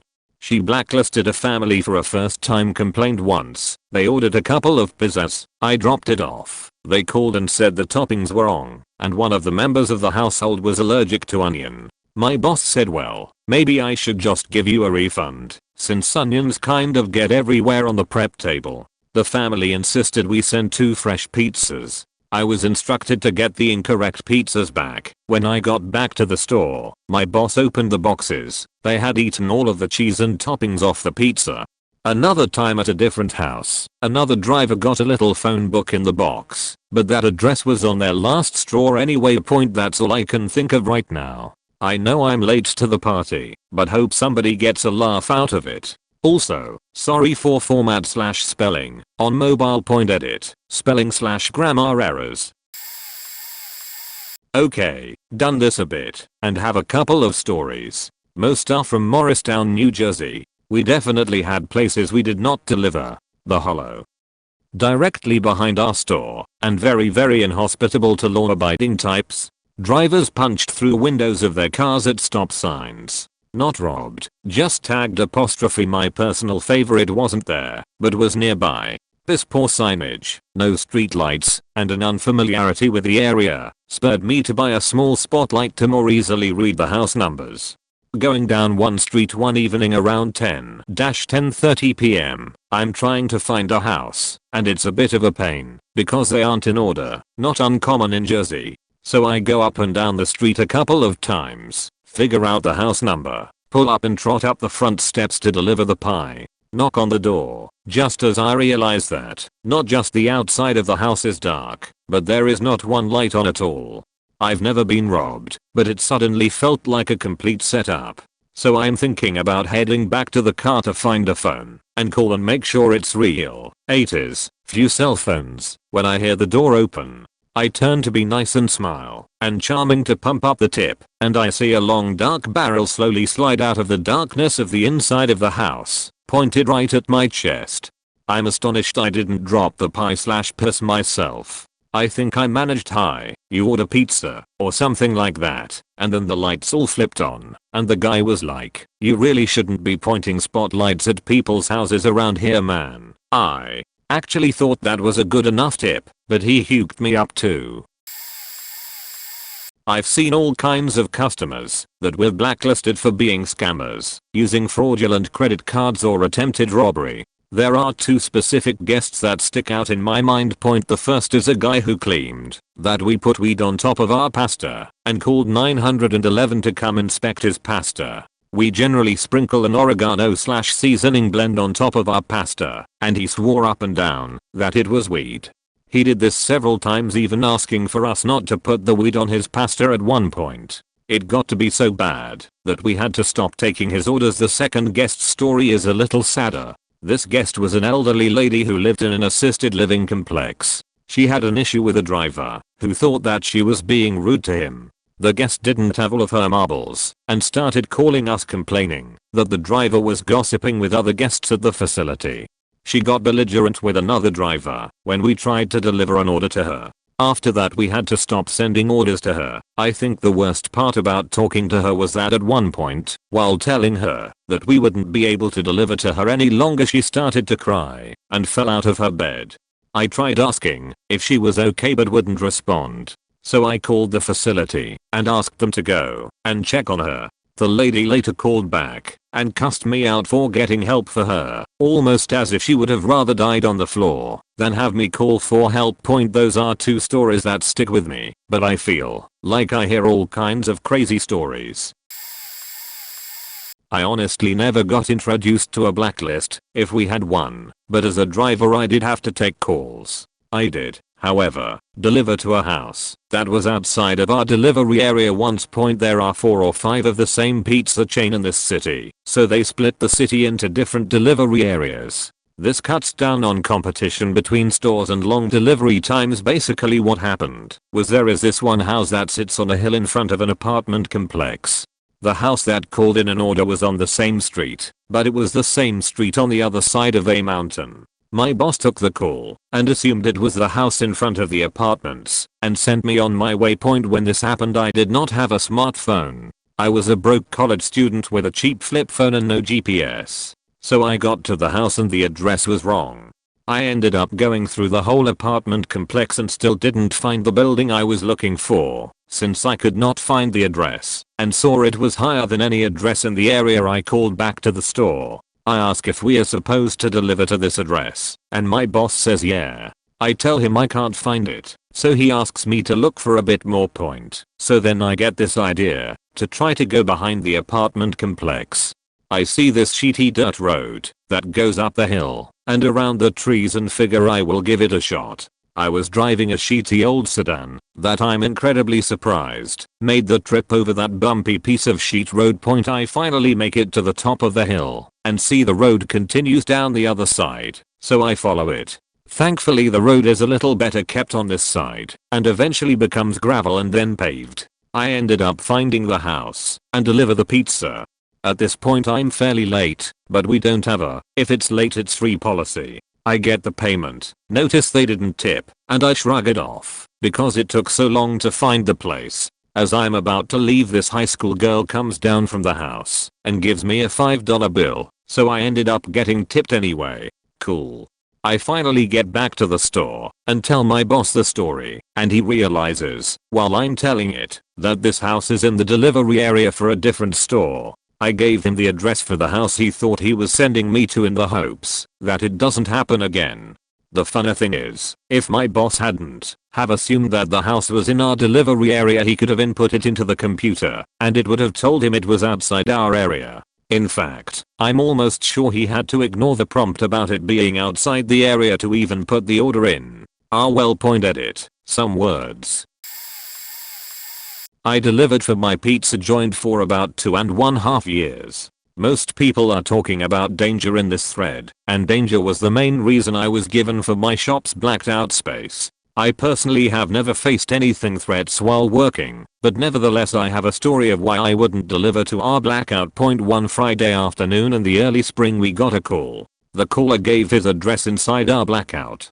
We are local, so the blackout wasn't some insurance rule. The shop had just had bad business in the past. Well, this caller, to me he just sounds like a guy sitting on his front porch enjoying spring and craving a pizza. The blackout area wasn't some hard inner city ghetto. It was just the least presentable area of our medium town. Mostly drug traffic. I ask my boss/owner if I can take the order. It was probably spring break, so I knew I wouldn't earn much that shift. Boss says okay. I take the order, our only order right then, and it comes out 10 minutes later. I'm in the car and driving maybe 8 blocks away. Well, I get to the house and can immediately tell no one is home. There is no car in the drive or the curb, no one around at all, and a broken security camera is hanging from the post. I ring the bell, wait, nothing. Knock, wait, nothing. I call the number back. Well, it turns out the caller wasn't using his own phone. He used someone else's phone who was at work. This someone else helpfully suggests that my caller is just down the block on the corner. That is a big alarm bell for delivery. You never just walk down that way, but it is still broad daylight, and I can see some middle-aged fellas burning wood on the corner, an empty lot. I ask the fellas, and they have no idea about any pizza or the caller. That's the story. I went back to the shop with no money, no tip, used/unsellable pizza, and egg on my face for thinking someone from the blackout would just be there and pay. There wasn't a big scary standoff, but stuff like that just kills business and your enthusiasm. Never took another order out of the kindness of my heart, even to other areas. When I was a delivery guy back in the day, we had to bang a guy who I delivered to. The first time I delivered to his place, he invited me in while he grabbed his cash. Nothing odd. We made small talk for a few minutes. Everything seemed standard. Point the next time I delivered to him, he didn't come to the door when I knocked. I tried calling his house and it just rang, and I could hear it.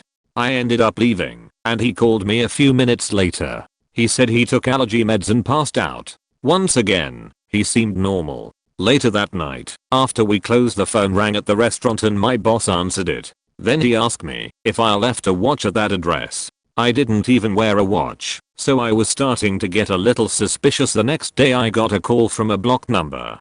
I picked up, and the voice said, "Hey, I'm horny," and they hung up. A few seconds later I got a call from the guy's phone number, but he hung up after one ring. I was already completely sketched out at this point and knew I'd never be going back to that house. Point about an hour later he did the exact same thing. Inappropriate call on a blocked number, followed by a one ring and hang up, so I'd know who called.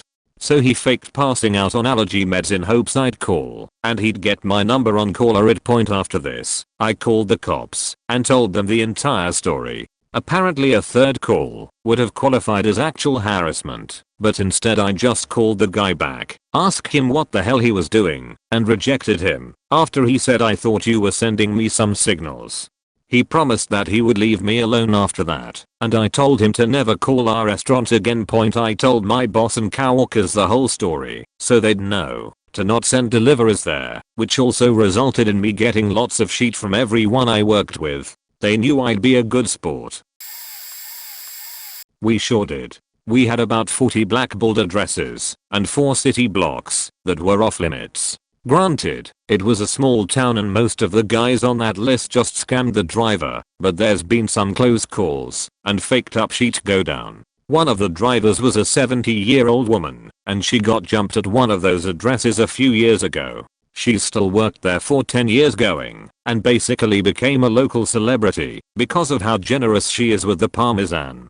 There was one time where I delivered to a super sketchy house right on the edge of one of those off-limit blocks. A guy opens the door with what looks like a Glock in his hand. For some reason, I just locked up and stared at it like a dumbass and didn't attempt to get away or anything.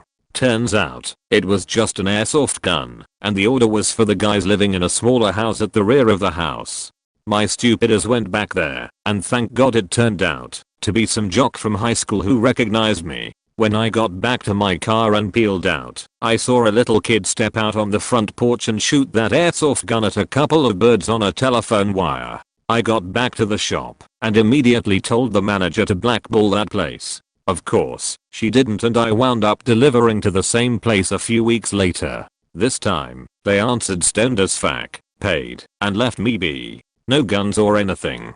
But I'm glad I didn't have to deliver there again.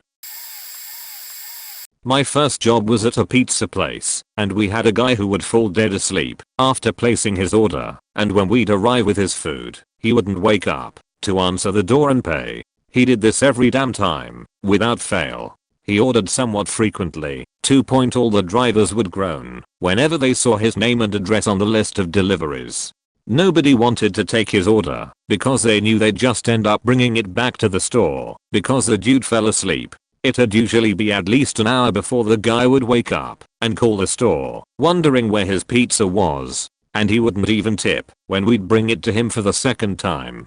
Contrary to popular belief, most delivery drivers live off tips, just as much as wait staff.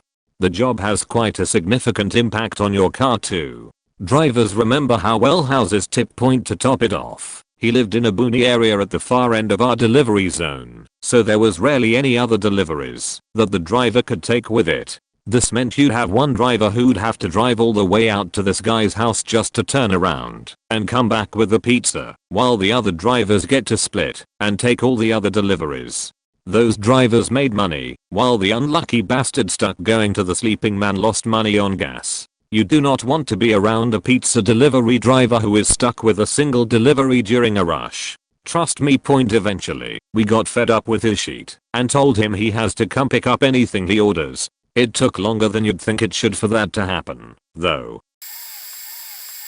Kinda late to the party, but never told people this story before, so why not? When I turned 16 I started working at a local delivery place in my town in the Netherlands, and after a few days an order showed up, and my colleagues started talking to each other about that house, and they told me that this was supposed to be a very nice lady that tipped well, and because I was new they would let me take this one. Naive 16-year-old me believed then and happily went there. When I got to the door, a very nice old lady in what probably would have been her 70s opened the door and asked me if I could come inside and put the pizza in the kitchen because it was too heavy for her. Why not? I followed her inside and put it on the kitchen counter. She thanked me, gave me a nice tip, and that was it, or so I thought. While showing me to the front door she suddenly asked me, "Do you like my house?" I answered her and told her sure, it's a nice house. She then asked me if I wanted a tour. I politely declined, but she wouldn't have it and opened a random door. "Look, this is my son's room." I told her it was nice and tried to leave, but she told me to look at the room. I didn't want to look at the room, and suddenly I started thinking there might be a reason my colleagues wanted me to go here so bad.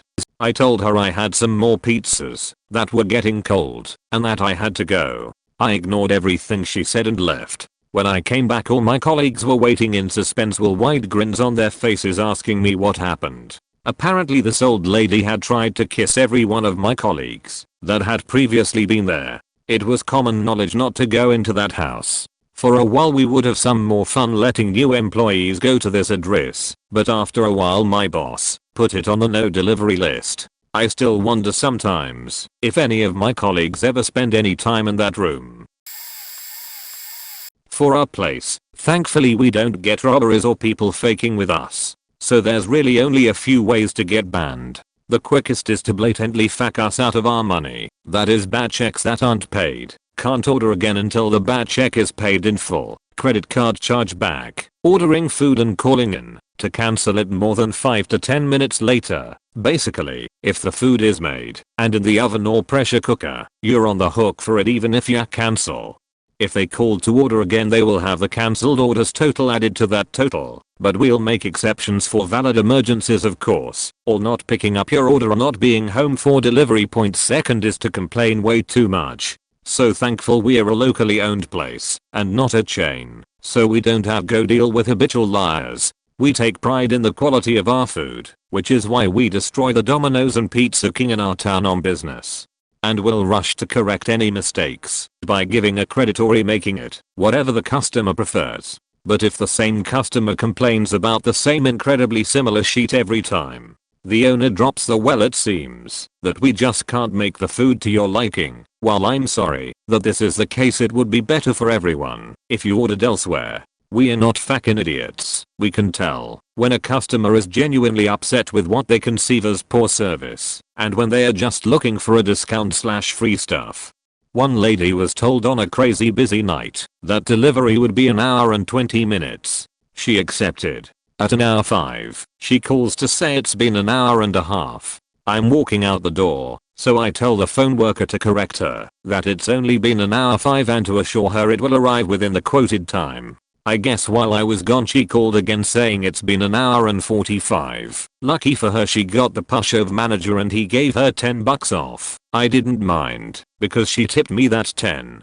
But I timed it and I got there at 1 hour and 15 minutes, 5 short of the time we told her. I guess she called again after, complaining it took nearly 2 hours, wanting more money back. They said no. She tried to call back the next day and talk to the other manager who is also the owner. She told him it took almost 3 hours. Haha. He called her out because we have computers that log caller ID and I had already told him about the ordeal. She says well I need that money. And he responded maybe you shouldn't have spent it on pizza then and tried to lie about service to get it back. We'd appreciate you taking your business elsewhere in the future, to which of course she responded with class. Wait, no, she cursed and whined like the trailer trash she is. Finally, just be a rude dick overall. Cuss at the kids on the phone, mostly high schoolers, blatantly lie to us, threaten us, treat us like shit. Not only will we bang your ass, but we'll enjoy every second of you getting even more angry about it, knowing we never have to put up with your shit again, haha. My ex worked at a pizza place in Toledo. Some of the neighborhoods he would deliver to were pretty rough. One night he came home early and his face was all sorts of faked up. Turns out, a couple basically took him hostage because he didn't have the jingle change to give the back. They pulled a gun out over 34 cents and wouldn't let him leave until they got their change. He's stubborn and thinks he's a badass, so instead of just giving them $1, once the gun was pulled, he waited until he got the sheet beat out of him to round up. Needless to say, he started carrying jingle, but that house got banned. He would always carry a bat in the car with him, and I would always ask what he intended to do with that bat when someone was robbing him outside of his car. Not like he can walk up with pizza and a bat. Slightly unrelated, but still funny in a not so funny way. I work at a wing place, and on Tuesdays we have a special on the wings. At the time, it was $4 for 10 wings. I had a table eat his whole plate, then complain. I thought he was joking. Haha, it was terrible. People think they're funny. Nope. So I got him 10 more wings, just because it wasn't worth the fight. Then he did it again. So I got my manager and explained what happened. She's like 4 feet 10 and tiny, and this guy was probably 6 feet 5 and at least 300 pounds. He stood up and started screaming at her and said something along the lines of, if you were a good Christian woman, you would get me more free wings. And she stood straight up, looked him in the eye, and said, I'm Jewish. We ended up having to call the cops to make him pay his bill. Edit. Spelling. Used to sling pies for a franchise in the New Orleans area. We had very few areas we wouldn't go to, but those areas were generally referred to as the places only Domino's will go, cause the cops refused to. And we weren't Doms. One such place was Shrewsbury. It was one of those lovely areas where simply being there could get you shot at if you were an outsider. It was on our holy yes, don't go there in Bagred X marks list. If people asked why we don't go there, our excuses were generally either that it was too far away, that we don't go to that area after dark, lots of no-tell motels, which was 100% true, or if we just didn't want to deal with it, we just said, dude, Shrewsbury, sorry, man, just call Doms, they'll deliver to you. One day, though, a moderately lucrative order came up for there.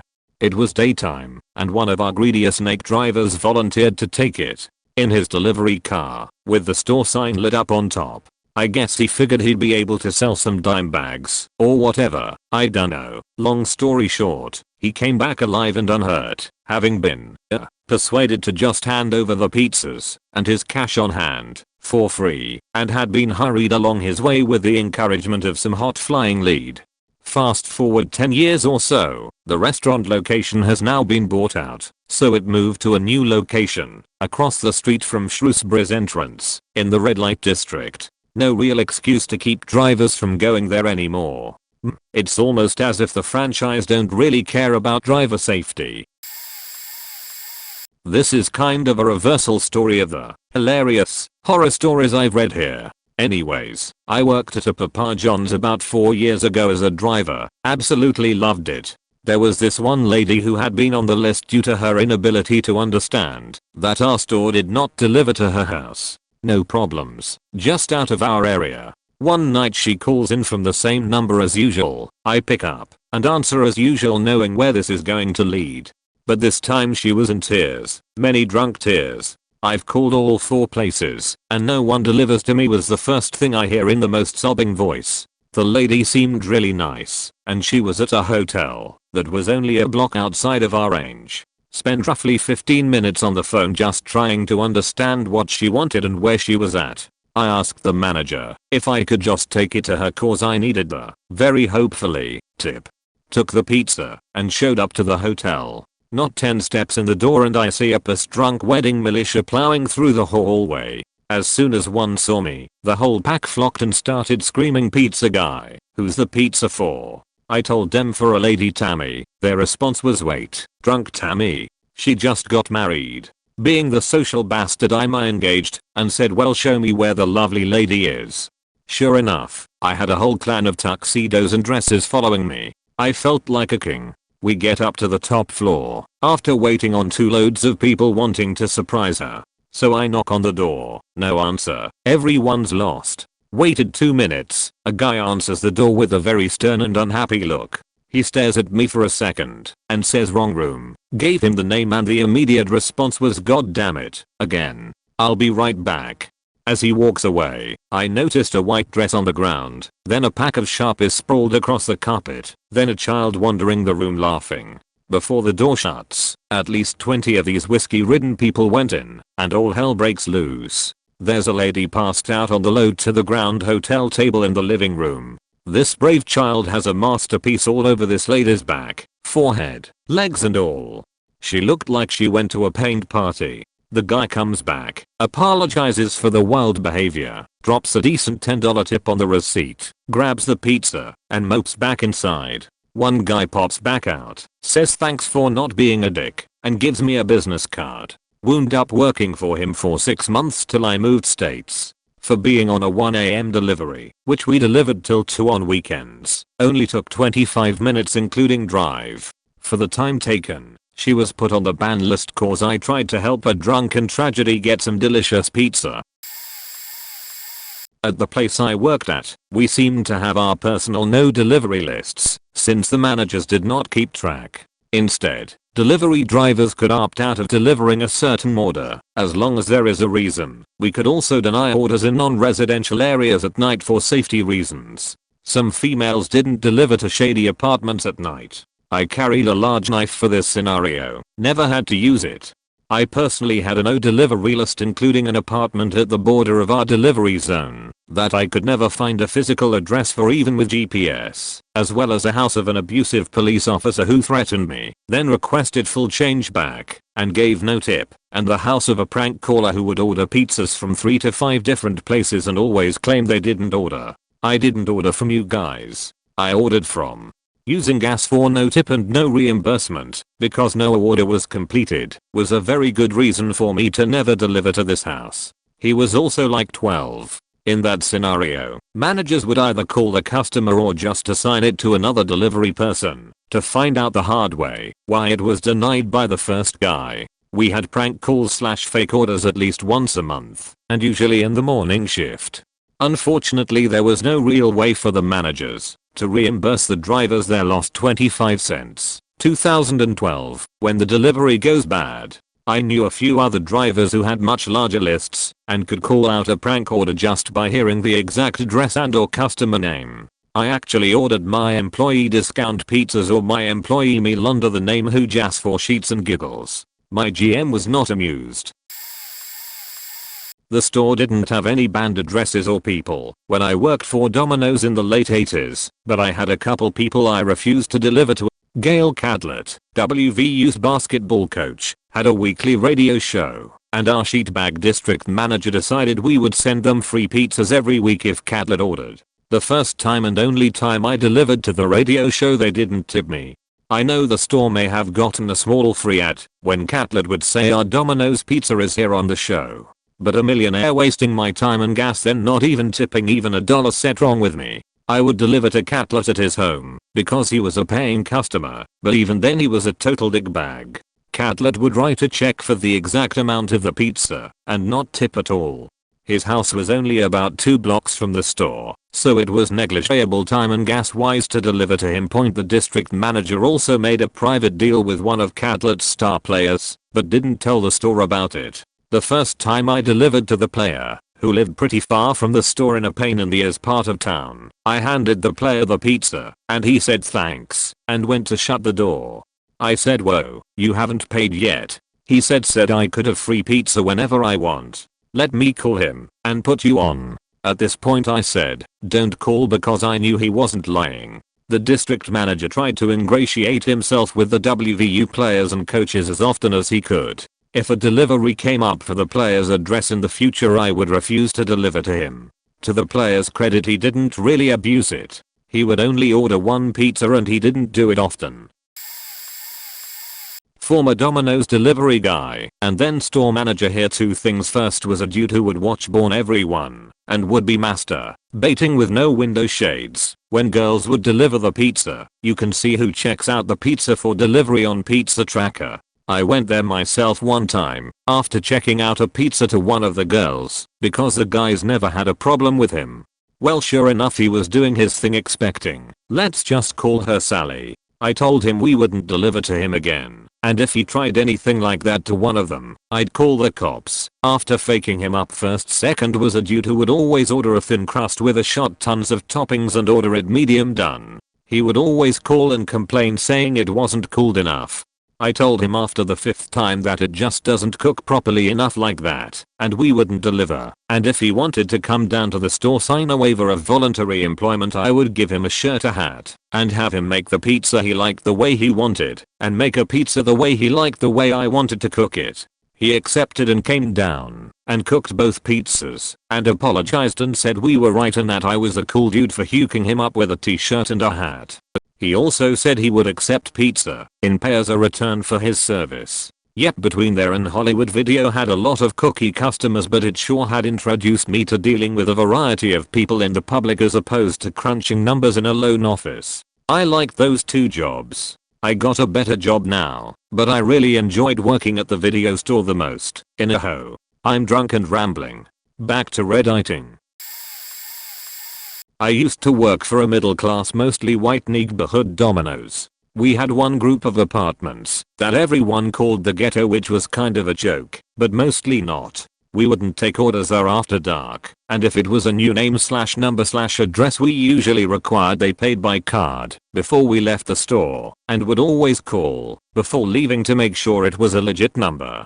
I remember I went there one time, right during the part of time where we shouldn't have taken the order, but the manager did anyways, cause fuck it. He's not the driver, right? When I pull in, I see a group of about 15 to 20 teenage kids who immediately see me and scream "Pizza guy" and rush my car. It felt like a scene out of a zombie flick where they notice they're human and you know shit's about to get messy.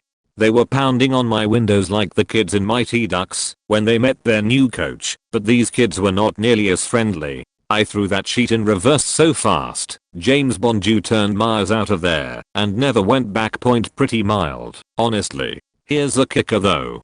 A few weeks later, guy from my store takes another order he probably shouldn't have. Gets knocked out from a blow to the back of the head, robbed and left unconscious. A few months later, the cops busted a huge drug/gun ring out of those same apartments. Back in the 90s, I worked the phone line and dispatch for a courier company. First banned customer was a guy starting a catering service. Called us the day of an event with about an hour lead time on a Friday at 4:30-5ish in the afternoon, and then was furious and making threats and came out to the office because the food was delivered later than he'd expected. Place got locked down. The manager meeting him at the door is 6 feet 8 inches and massively built and in great shape. He was a lot more submissive to him than the women answering phones. And he got "Nope, we're not taking any more work from you. Good luck finding another career that will take your BS. Law." Offices were also pretty horrible at calling at 4:30 to 4:45 and expecting delivery from the outer burbs to the downtown courthouse before it closed. Have the driver speed. If they get a ticket, I'll pay for it. Hell no. One of the law offices / real estate development guys, I don't remember which, may have been a bit of both, pulled the last minute on Friday calls. We ran the 24th of July 365, but the place's things were going closed at 5. All projects needed to be in before a deadline, and he pulls the "Do you know who I am?" and the "What do you mean you can't Google me?" Hello, this is a workplace. We don't necessarily have unlimited net access. And within a week there was a huge newspaper story about how he was a fraud. His business was fraudulent. The huge palatial house he was building by the lake was defrauding the people building it for him, etc. He was headed to prison pretty quickly after that. We didn't have to ban him. Long-time delivery man 4 years. First off, we had the usual who would swear they'd tip next time. Or we're on a fixed income. Then why are you ordering round table pizza? So when I made their pizza, I used just enough toppings to barely cover the pizza. Then we had the guy who demanded a 20% discount every time because he'd ordered so much food. Dummers usually ordered a take and bake, so he didn't have to tip, pick up only. Then we had the kids. Well, I'm kind of an asshole, so what I would do is ask the kids if their parents were home. They'd say no, or they're sleeping. So I'd say, well, if you're old enough your tip will probably reflect it. If they didn't tip me, the next time I went I'd tell them they had to be 18 and that I couldn't sell them the pizza. Schwing. Free pizza. Then you have the douchebags. The ones that are never happy. I'd kill those bastards with kindness and borderline sarcasm, so they'd get more annoyed. My manager loved me and would usually laugh when I told them about the cheap bastard trying to scam us. If they said they wanted a discount, I'd refer them to ordering online. Our online system didn't work, or clip some coupons, or I'd offer them 2 extra packets of Parmesan cheese.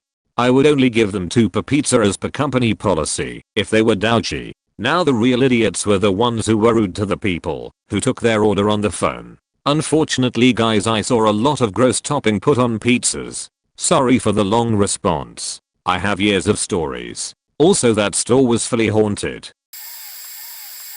My experiences were never as good or bad as these. I worked at a city walk for a summer in college. I probably worked for a month before I went back to school. Made some decent tips. We had one Brazilian guy that was a driver that was a total asshole to the other staff, mostly jokingly, but also quite rude.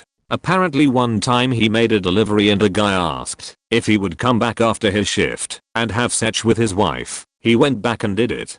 We had one guy who would be so incredibly high every time he ordered. He would always get the same thing and usually give a decent tip, but he was very business like. When you showed up, he'd hand you the money and you give him the food. No words exchanged. The best part was there was a strip club in the delivery area and they would often make orders, so the girls who took and prepped the orders would use the code pages on it and hold them for me, especially if I was on the same shift as the Brazilian guy, mostly because I would drop a few dollars into their tip can at the end of the night. The club didn't tip particularly well, but I would always get some free entry passes when I delivered. They were nice. Speaking of tipping, I had a delivery to a hotel to a big family that were partying on the roof that totaled 100.98. When I walked up I told them the total was 100.98 and I had 2 big bags of food. Immediately 2 big guys swarm me, take the bags, and shove $200 in my pocket. One of them looks at me and says, "We good?" I pull out the money and say yay, I guess, and he leaves. One of 2 things happened there. He was trying to stiff me with a $2 tip on what he thought was a $200 order. He was tipping me $100. He didn't call back to ask me to bring back change, and I told the manager as soon as I got in, and they were all cool about it. They agreed the entire transaction was kind of rude as they didn't even try to hand the money to me directly. They were probably trying to stiff me a tip. Not a pizza place, but my college apartment is blacklisted from all 3 of the freaky fast delivery sandwich places in town. One day I had some friends over to study for the next day's exam. We decided that just having something delivered was easier than going and getting something because it was a freakishly cold day in November here. We are college nerds, so we ordered it via an app and the shop is about 5 blocks away from my apartment. Well, 30 minutes had passed, we almost forgot about it. There was 5 of us, so we thought it could be any time. Then an hour passed. Finally I called, because Freaky Fast wasn't here after an hour. I spoke with one of the employees, kindly, and asked if my order was received and what the eater was, because it had not arrived yet. The girl told me that it was delivered 45 minutes ago. One of my friends looked out on my doorstep and sure enough the bag was sitting there.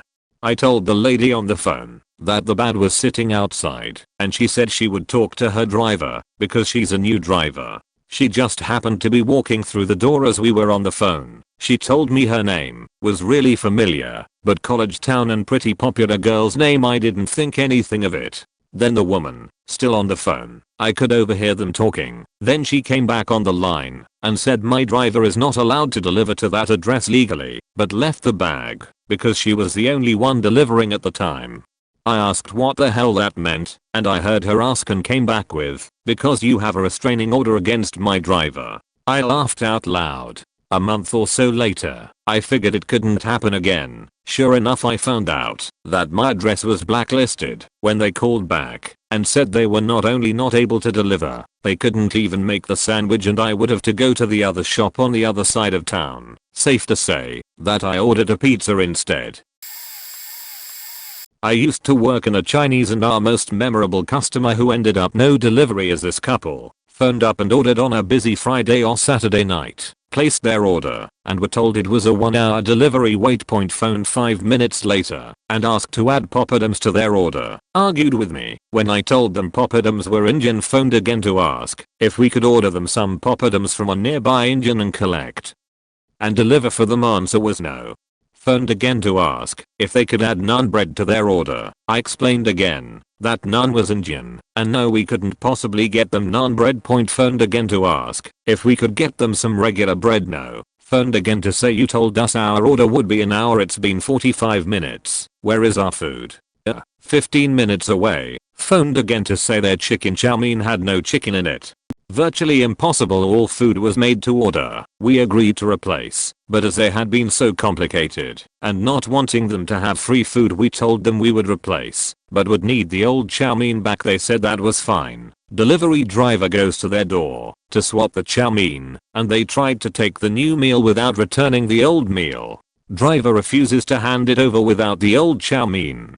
Customer goes into their house and driver can hear plates clattering. Customer returns with almost empty chicken chow mein box, throws it at the driver and grabs the driver's shirt. After a scuffle, the driver threw the chow mein into their house and said, "Don't you daring us ever again." He returned with an almost empty chicken chow mein carton that supposedly had no chicken in it. Those 5 forkfuls had about 8 bits of chicken in. They then rang to ask for free Coke. I actually remember this pretty well. Had to recount it enough times to the cops that it's pretty well burned into my brain. My sister worked as a driver for Pizza Hut early last year. Went on a delivery run with her one evening because I was walking past as she came out of the shop and figured, hey, why not? Did a couple of deliveries, no worries. Then she had one in the seedy part of town. Ever seen the TV show Houses? Think that, except with more abos anyway. She went up to this house, which looked exactly the way you'd expect it to. 20 feral kids of both white and aboriginal ancestry racing around the yard/street, broken scooters/skateboards/push bikes/whatever everywhere. Basically the Australian equivalent of the ghetto. She knocked. Door was opened by your stereotypical skeletally thin toothless crackhead household type, who proceeded to snatch the pizza off her and slam the door in her face. I'd gotten out of the car and started heading over there at this point. My sister's white, pretty, 5'7" and 50 kilograms, wringing wet. Not exactly the safest combination in this neighborhood. I figured that having a 6'5", 100 kilograms bearded guy at her back wearing a scowl would make it less likely that she'd be wrapped, bashed or both. She knocked again and called out that the pizza hadn't been paid for and she'd need the $14.95. Crackhead rips the door open and screams something along the lines of "I'm not paying ya anything, ya white slutch dog," and punches her in the face. She's fallen back down the stairs and landed on her, but on the front path, just missed cracking her head on the concrete as she's gone over. Crackheads followed her down the stairs screaming about white mutts or some other racist bullshit. Honestly, I wasn't really paying attention at this point as I'd seen red and launched the fence the second he hit her.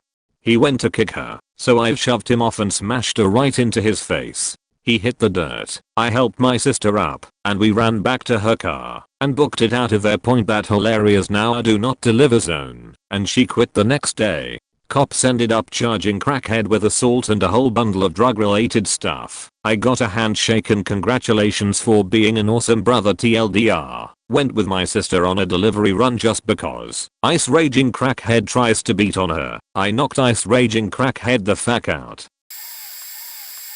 I think there was more than one, but there's one that I specifically remember because I was the last person to deliver to her. She was a terrible old woman, a borderline hoarder. Her house smelled like piss and shit constantly. She also never tipped more than like $0.25. It was terrible. Getting that delivery was the worst point. It all started when she kept writing checks to us. She didn't know how much money she had, not much, so her checks almost always bounced.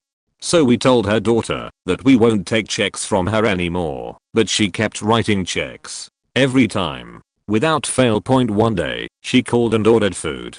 My boss, the owner, wasn't in a particularly good mood that day. He was the type of guy that would tell you to fuck off, go fuck yourself, whatever. He had no filter. She ordered some crap and a salad, and I asked her twice to confirm what kind of dressing she wanted. I was the one unfortunate enough to get the delivery to her house. Of course, she wrote a check. Great. I got a nice $0 tip out of it. Even more great. I didn't really care. Her house was right nearby, so I didn't lose any money, maybe a couple hours of my life from breathing in the piss air. But then, the straw that broke the camel's back. She called and complained about some of the food being wrong.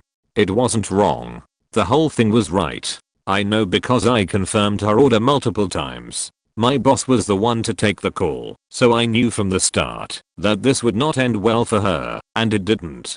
Boy, did he give her an earful. He aired his grievances with her about every interaction they ever had since he opened in the 90s and ended with a nice "fuck you, don't ever call here again." Her daughter came by later and begged us to let her get food from us again. She even offered to order it and pick it up herself. She wasn't granted that luxury. That old beach never ate Jack and Tony's pizza again.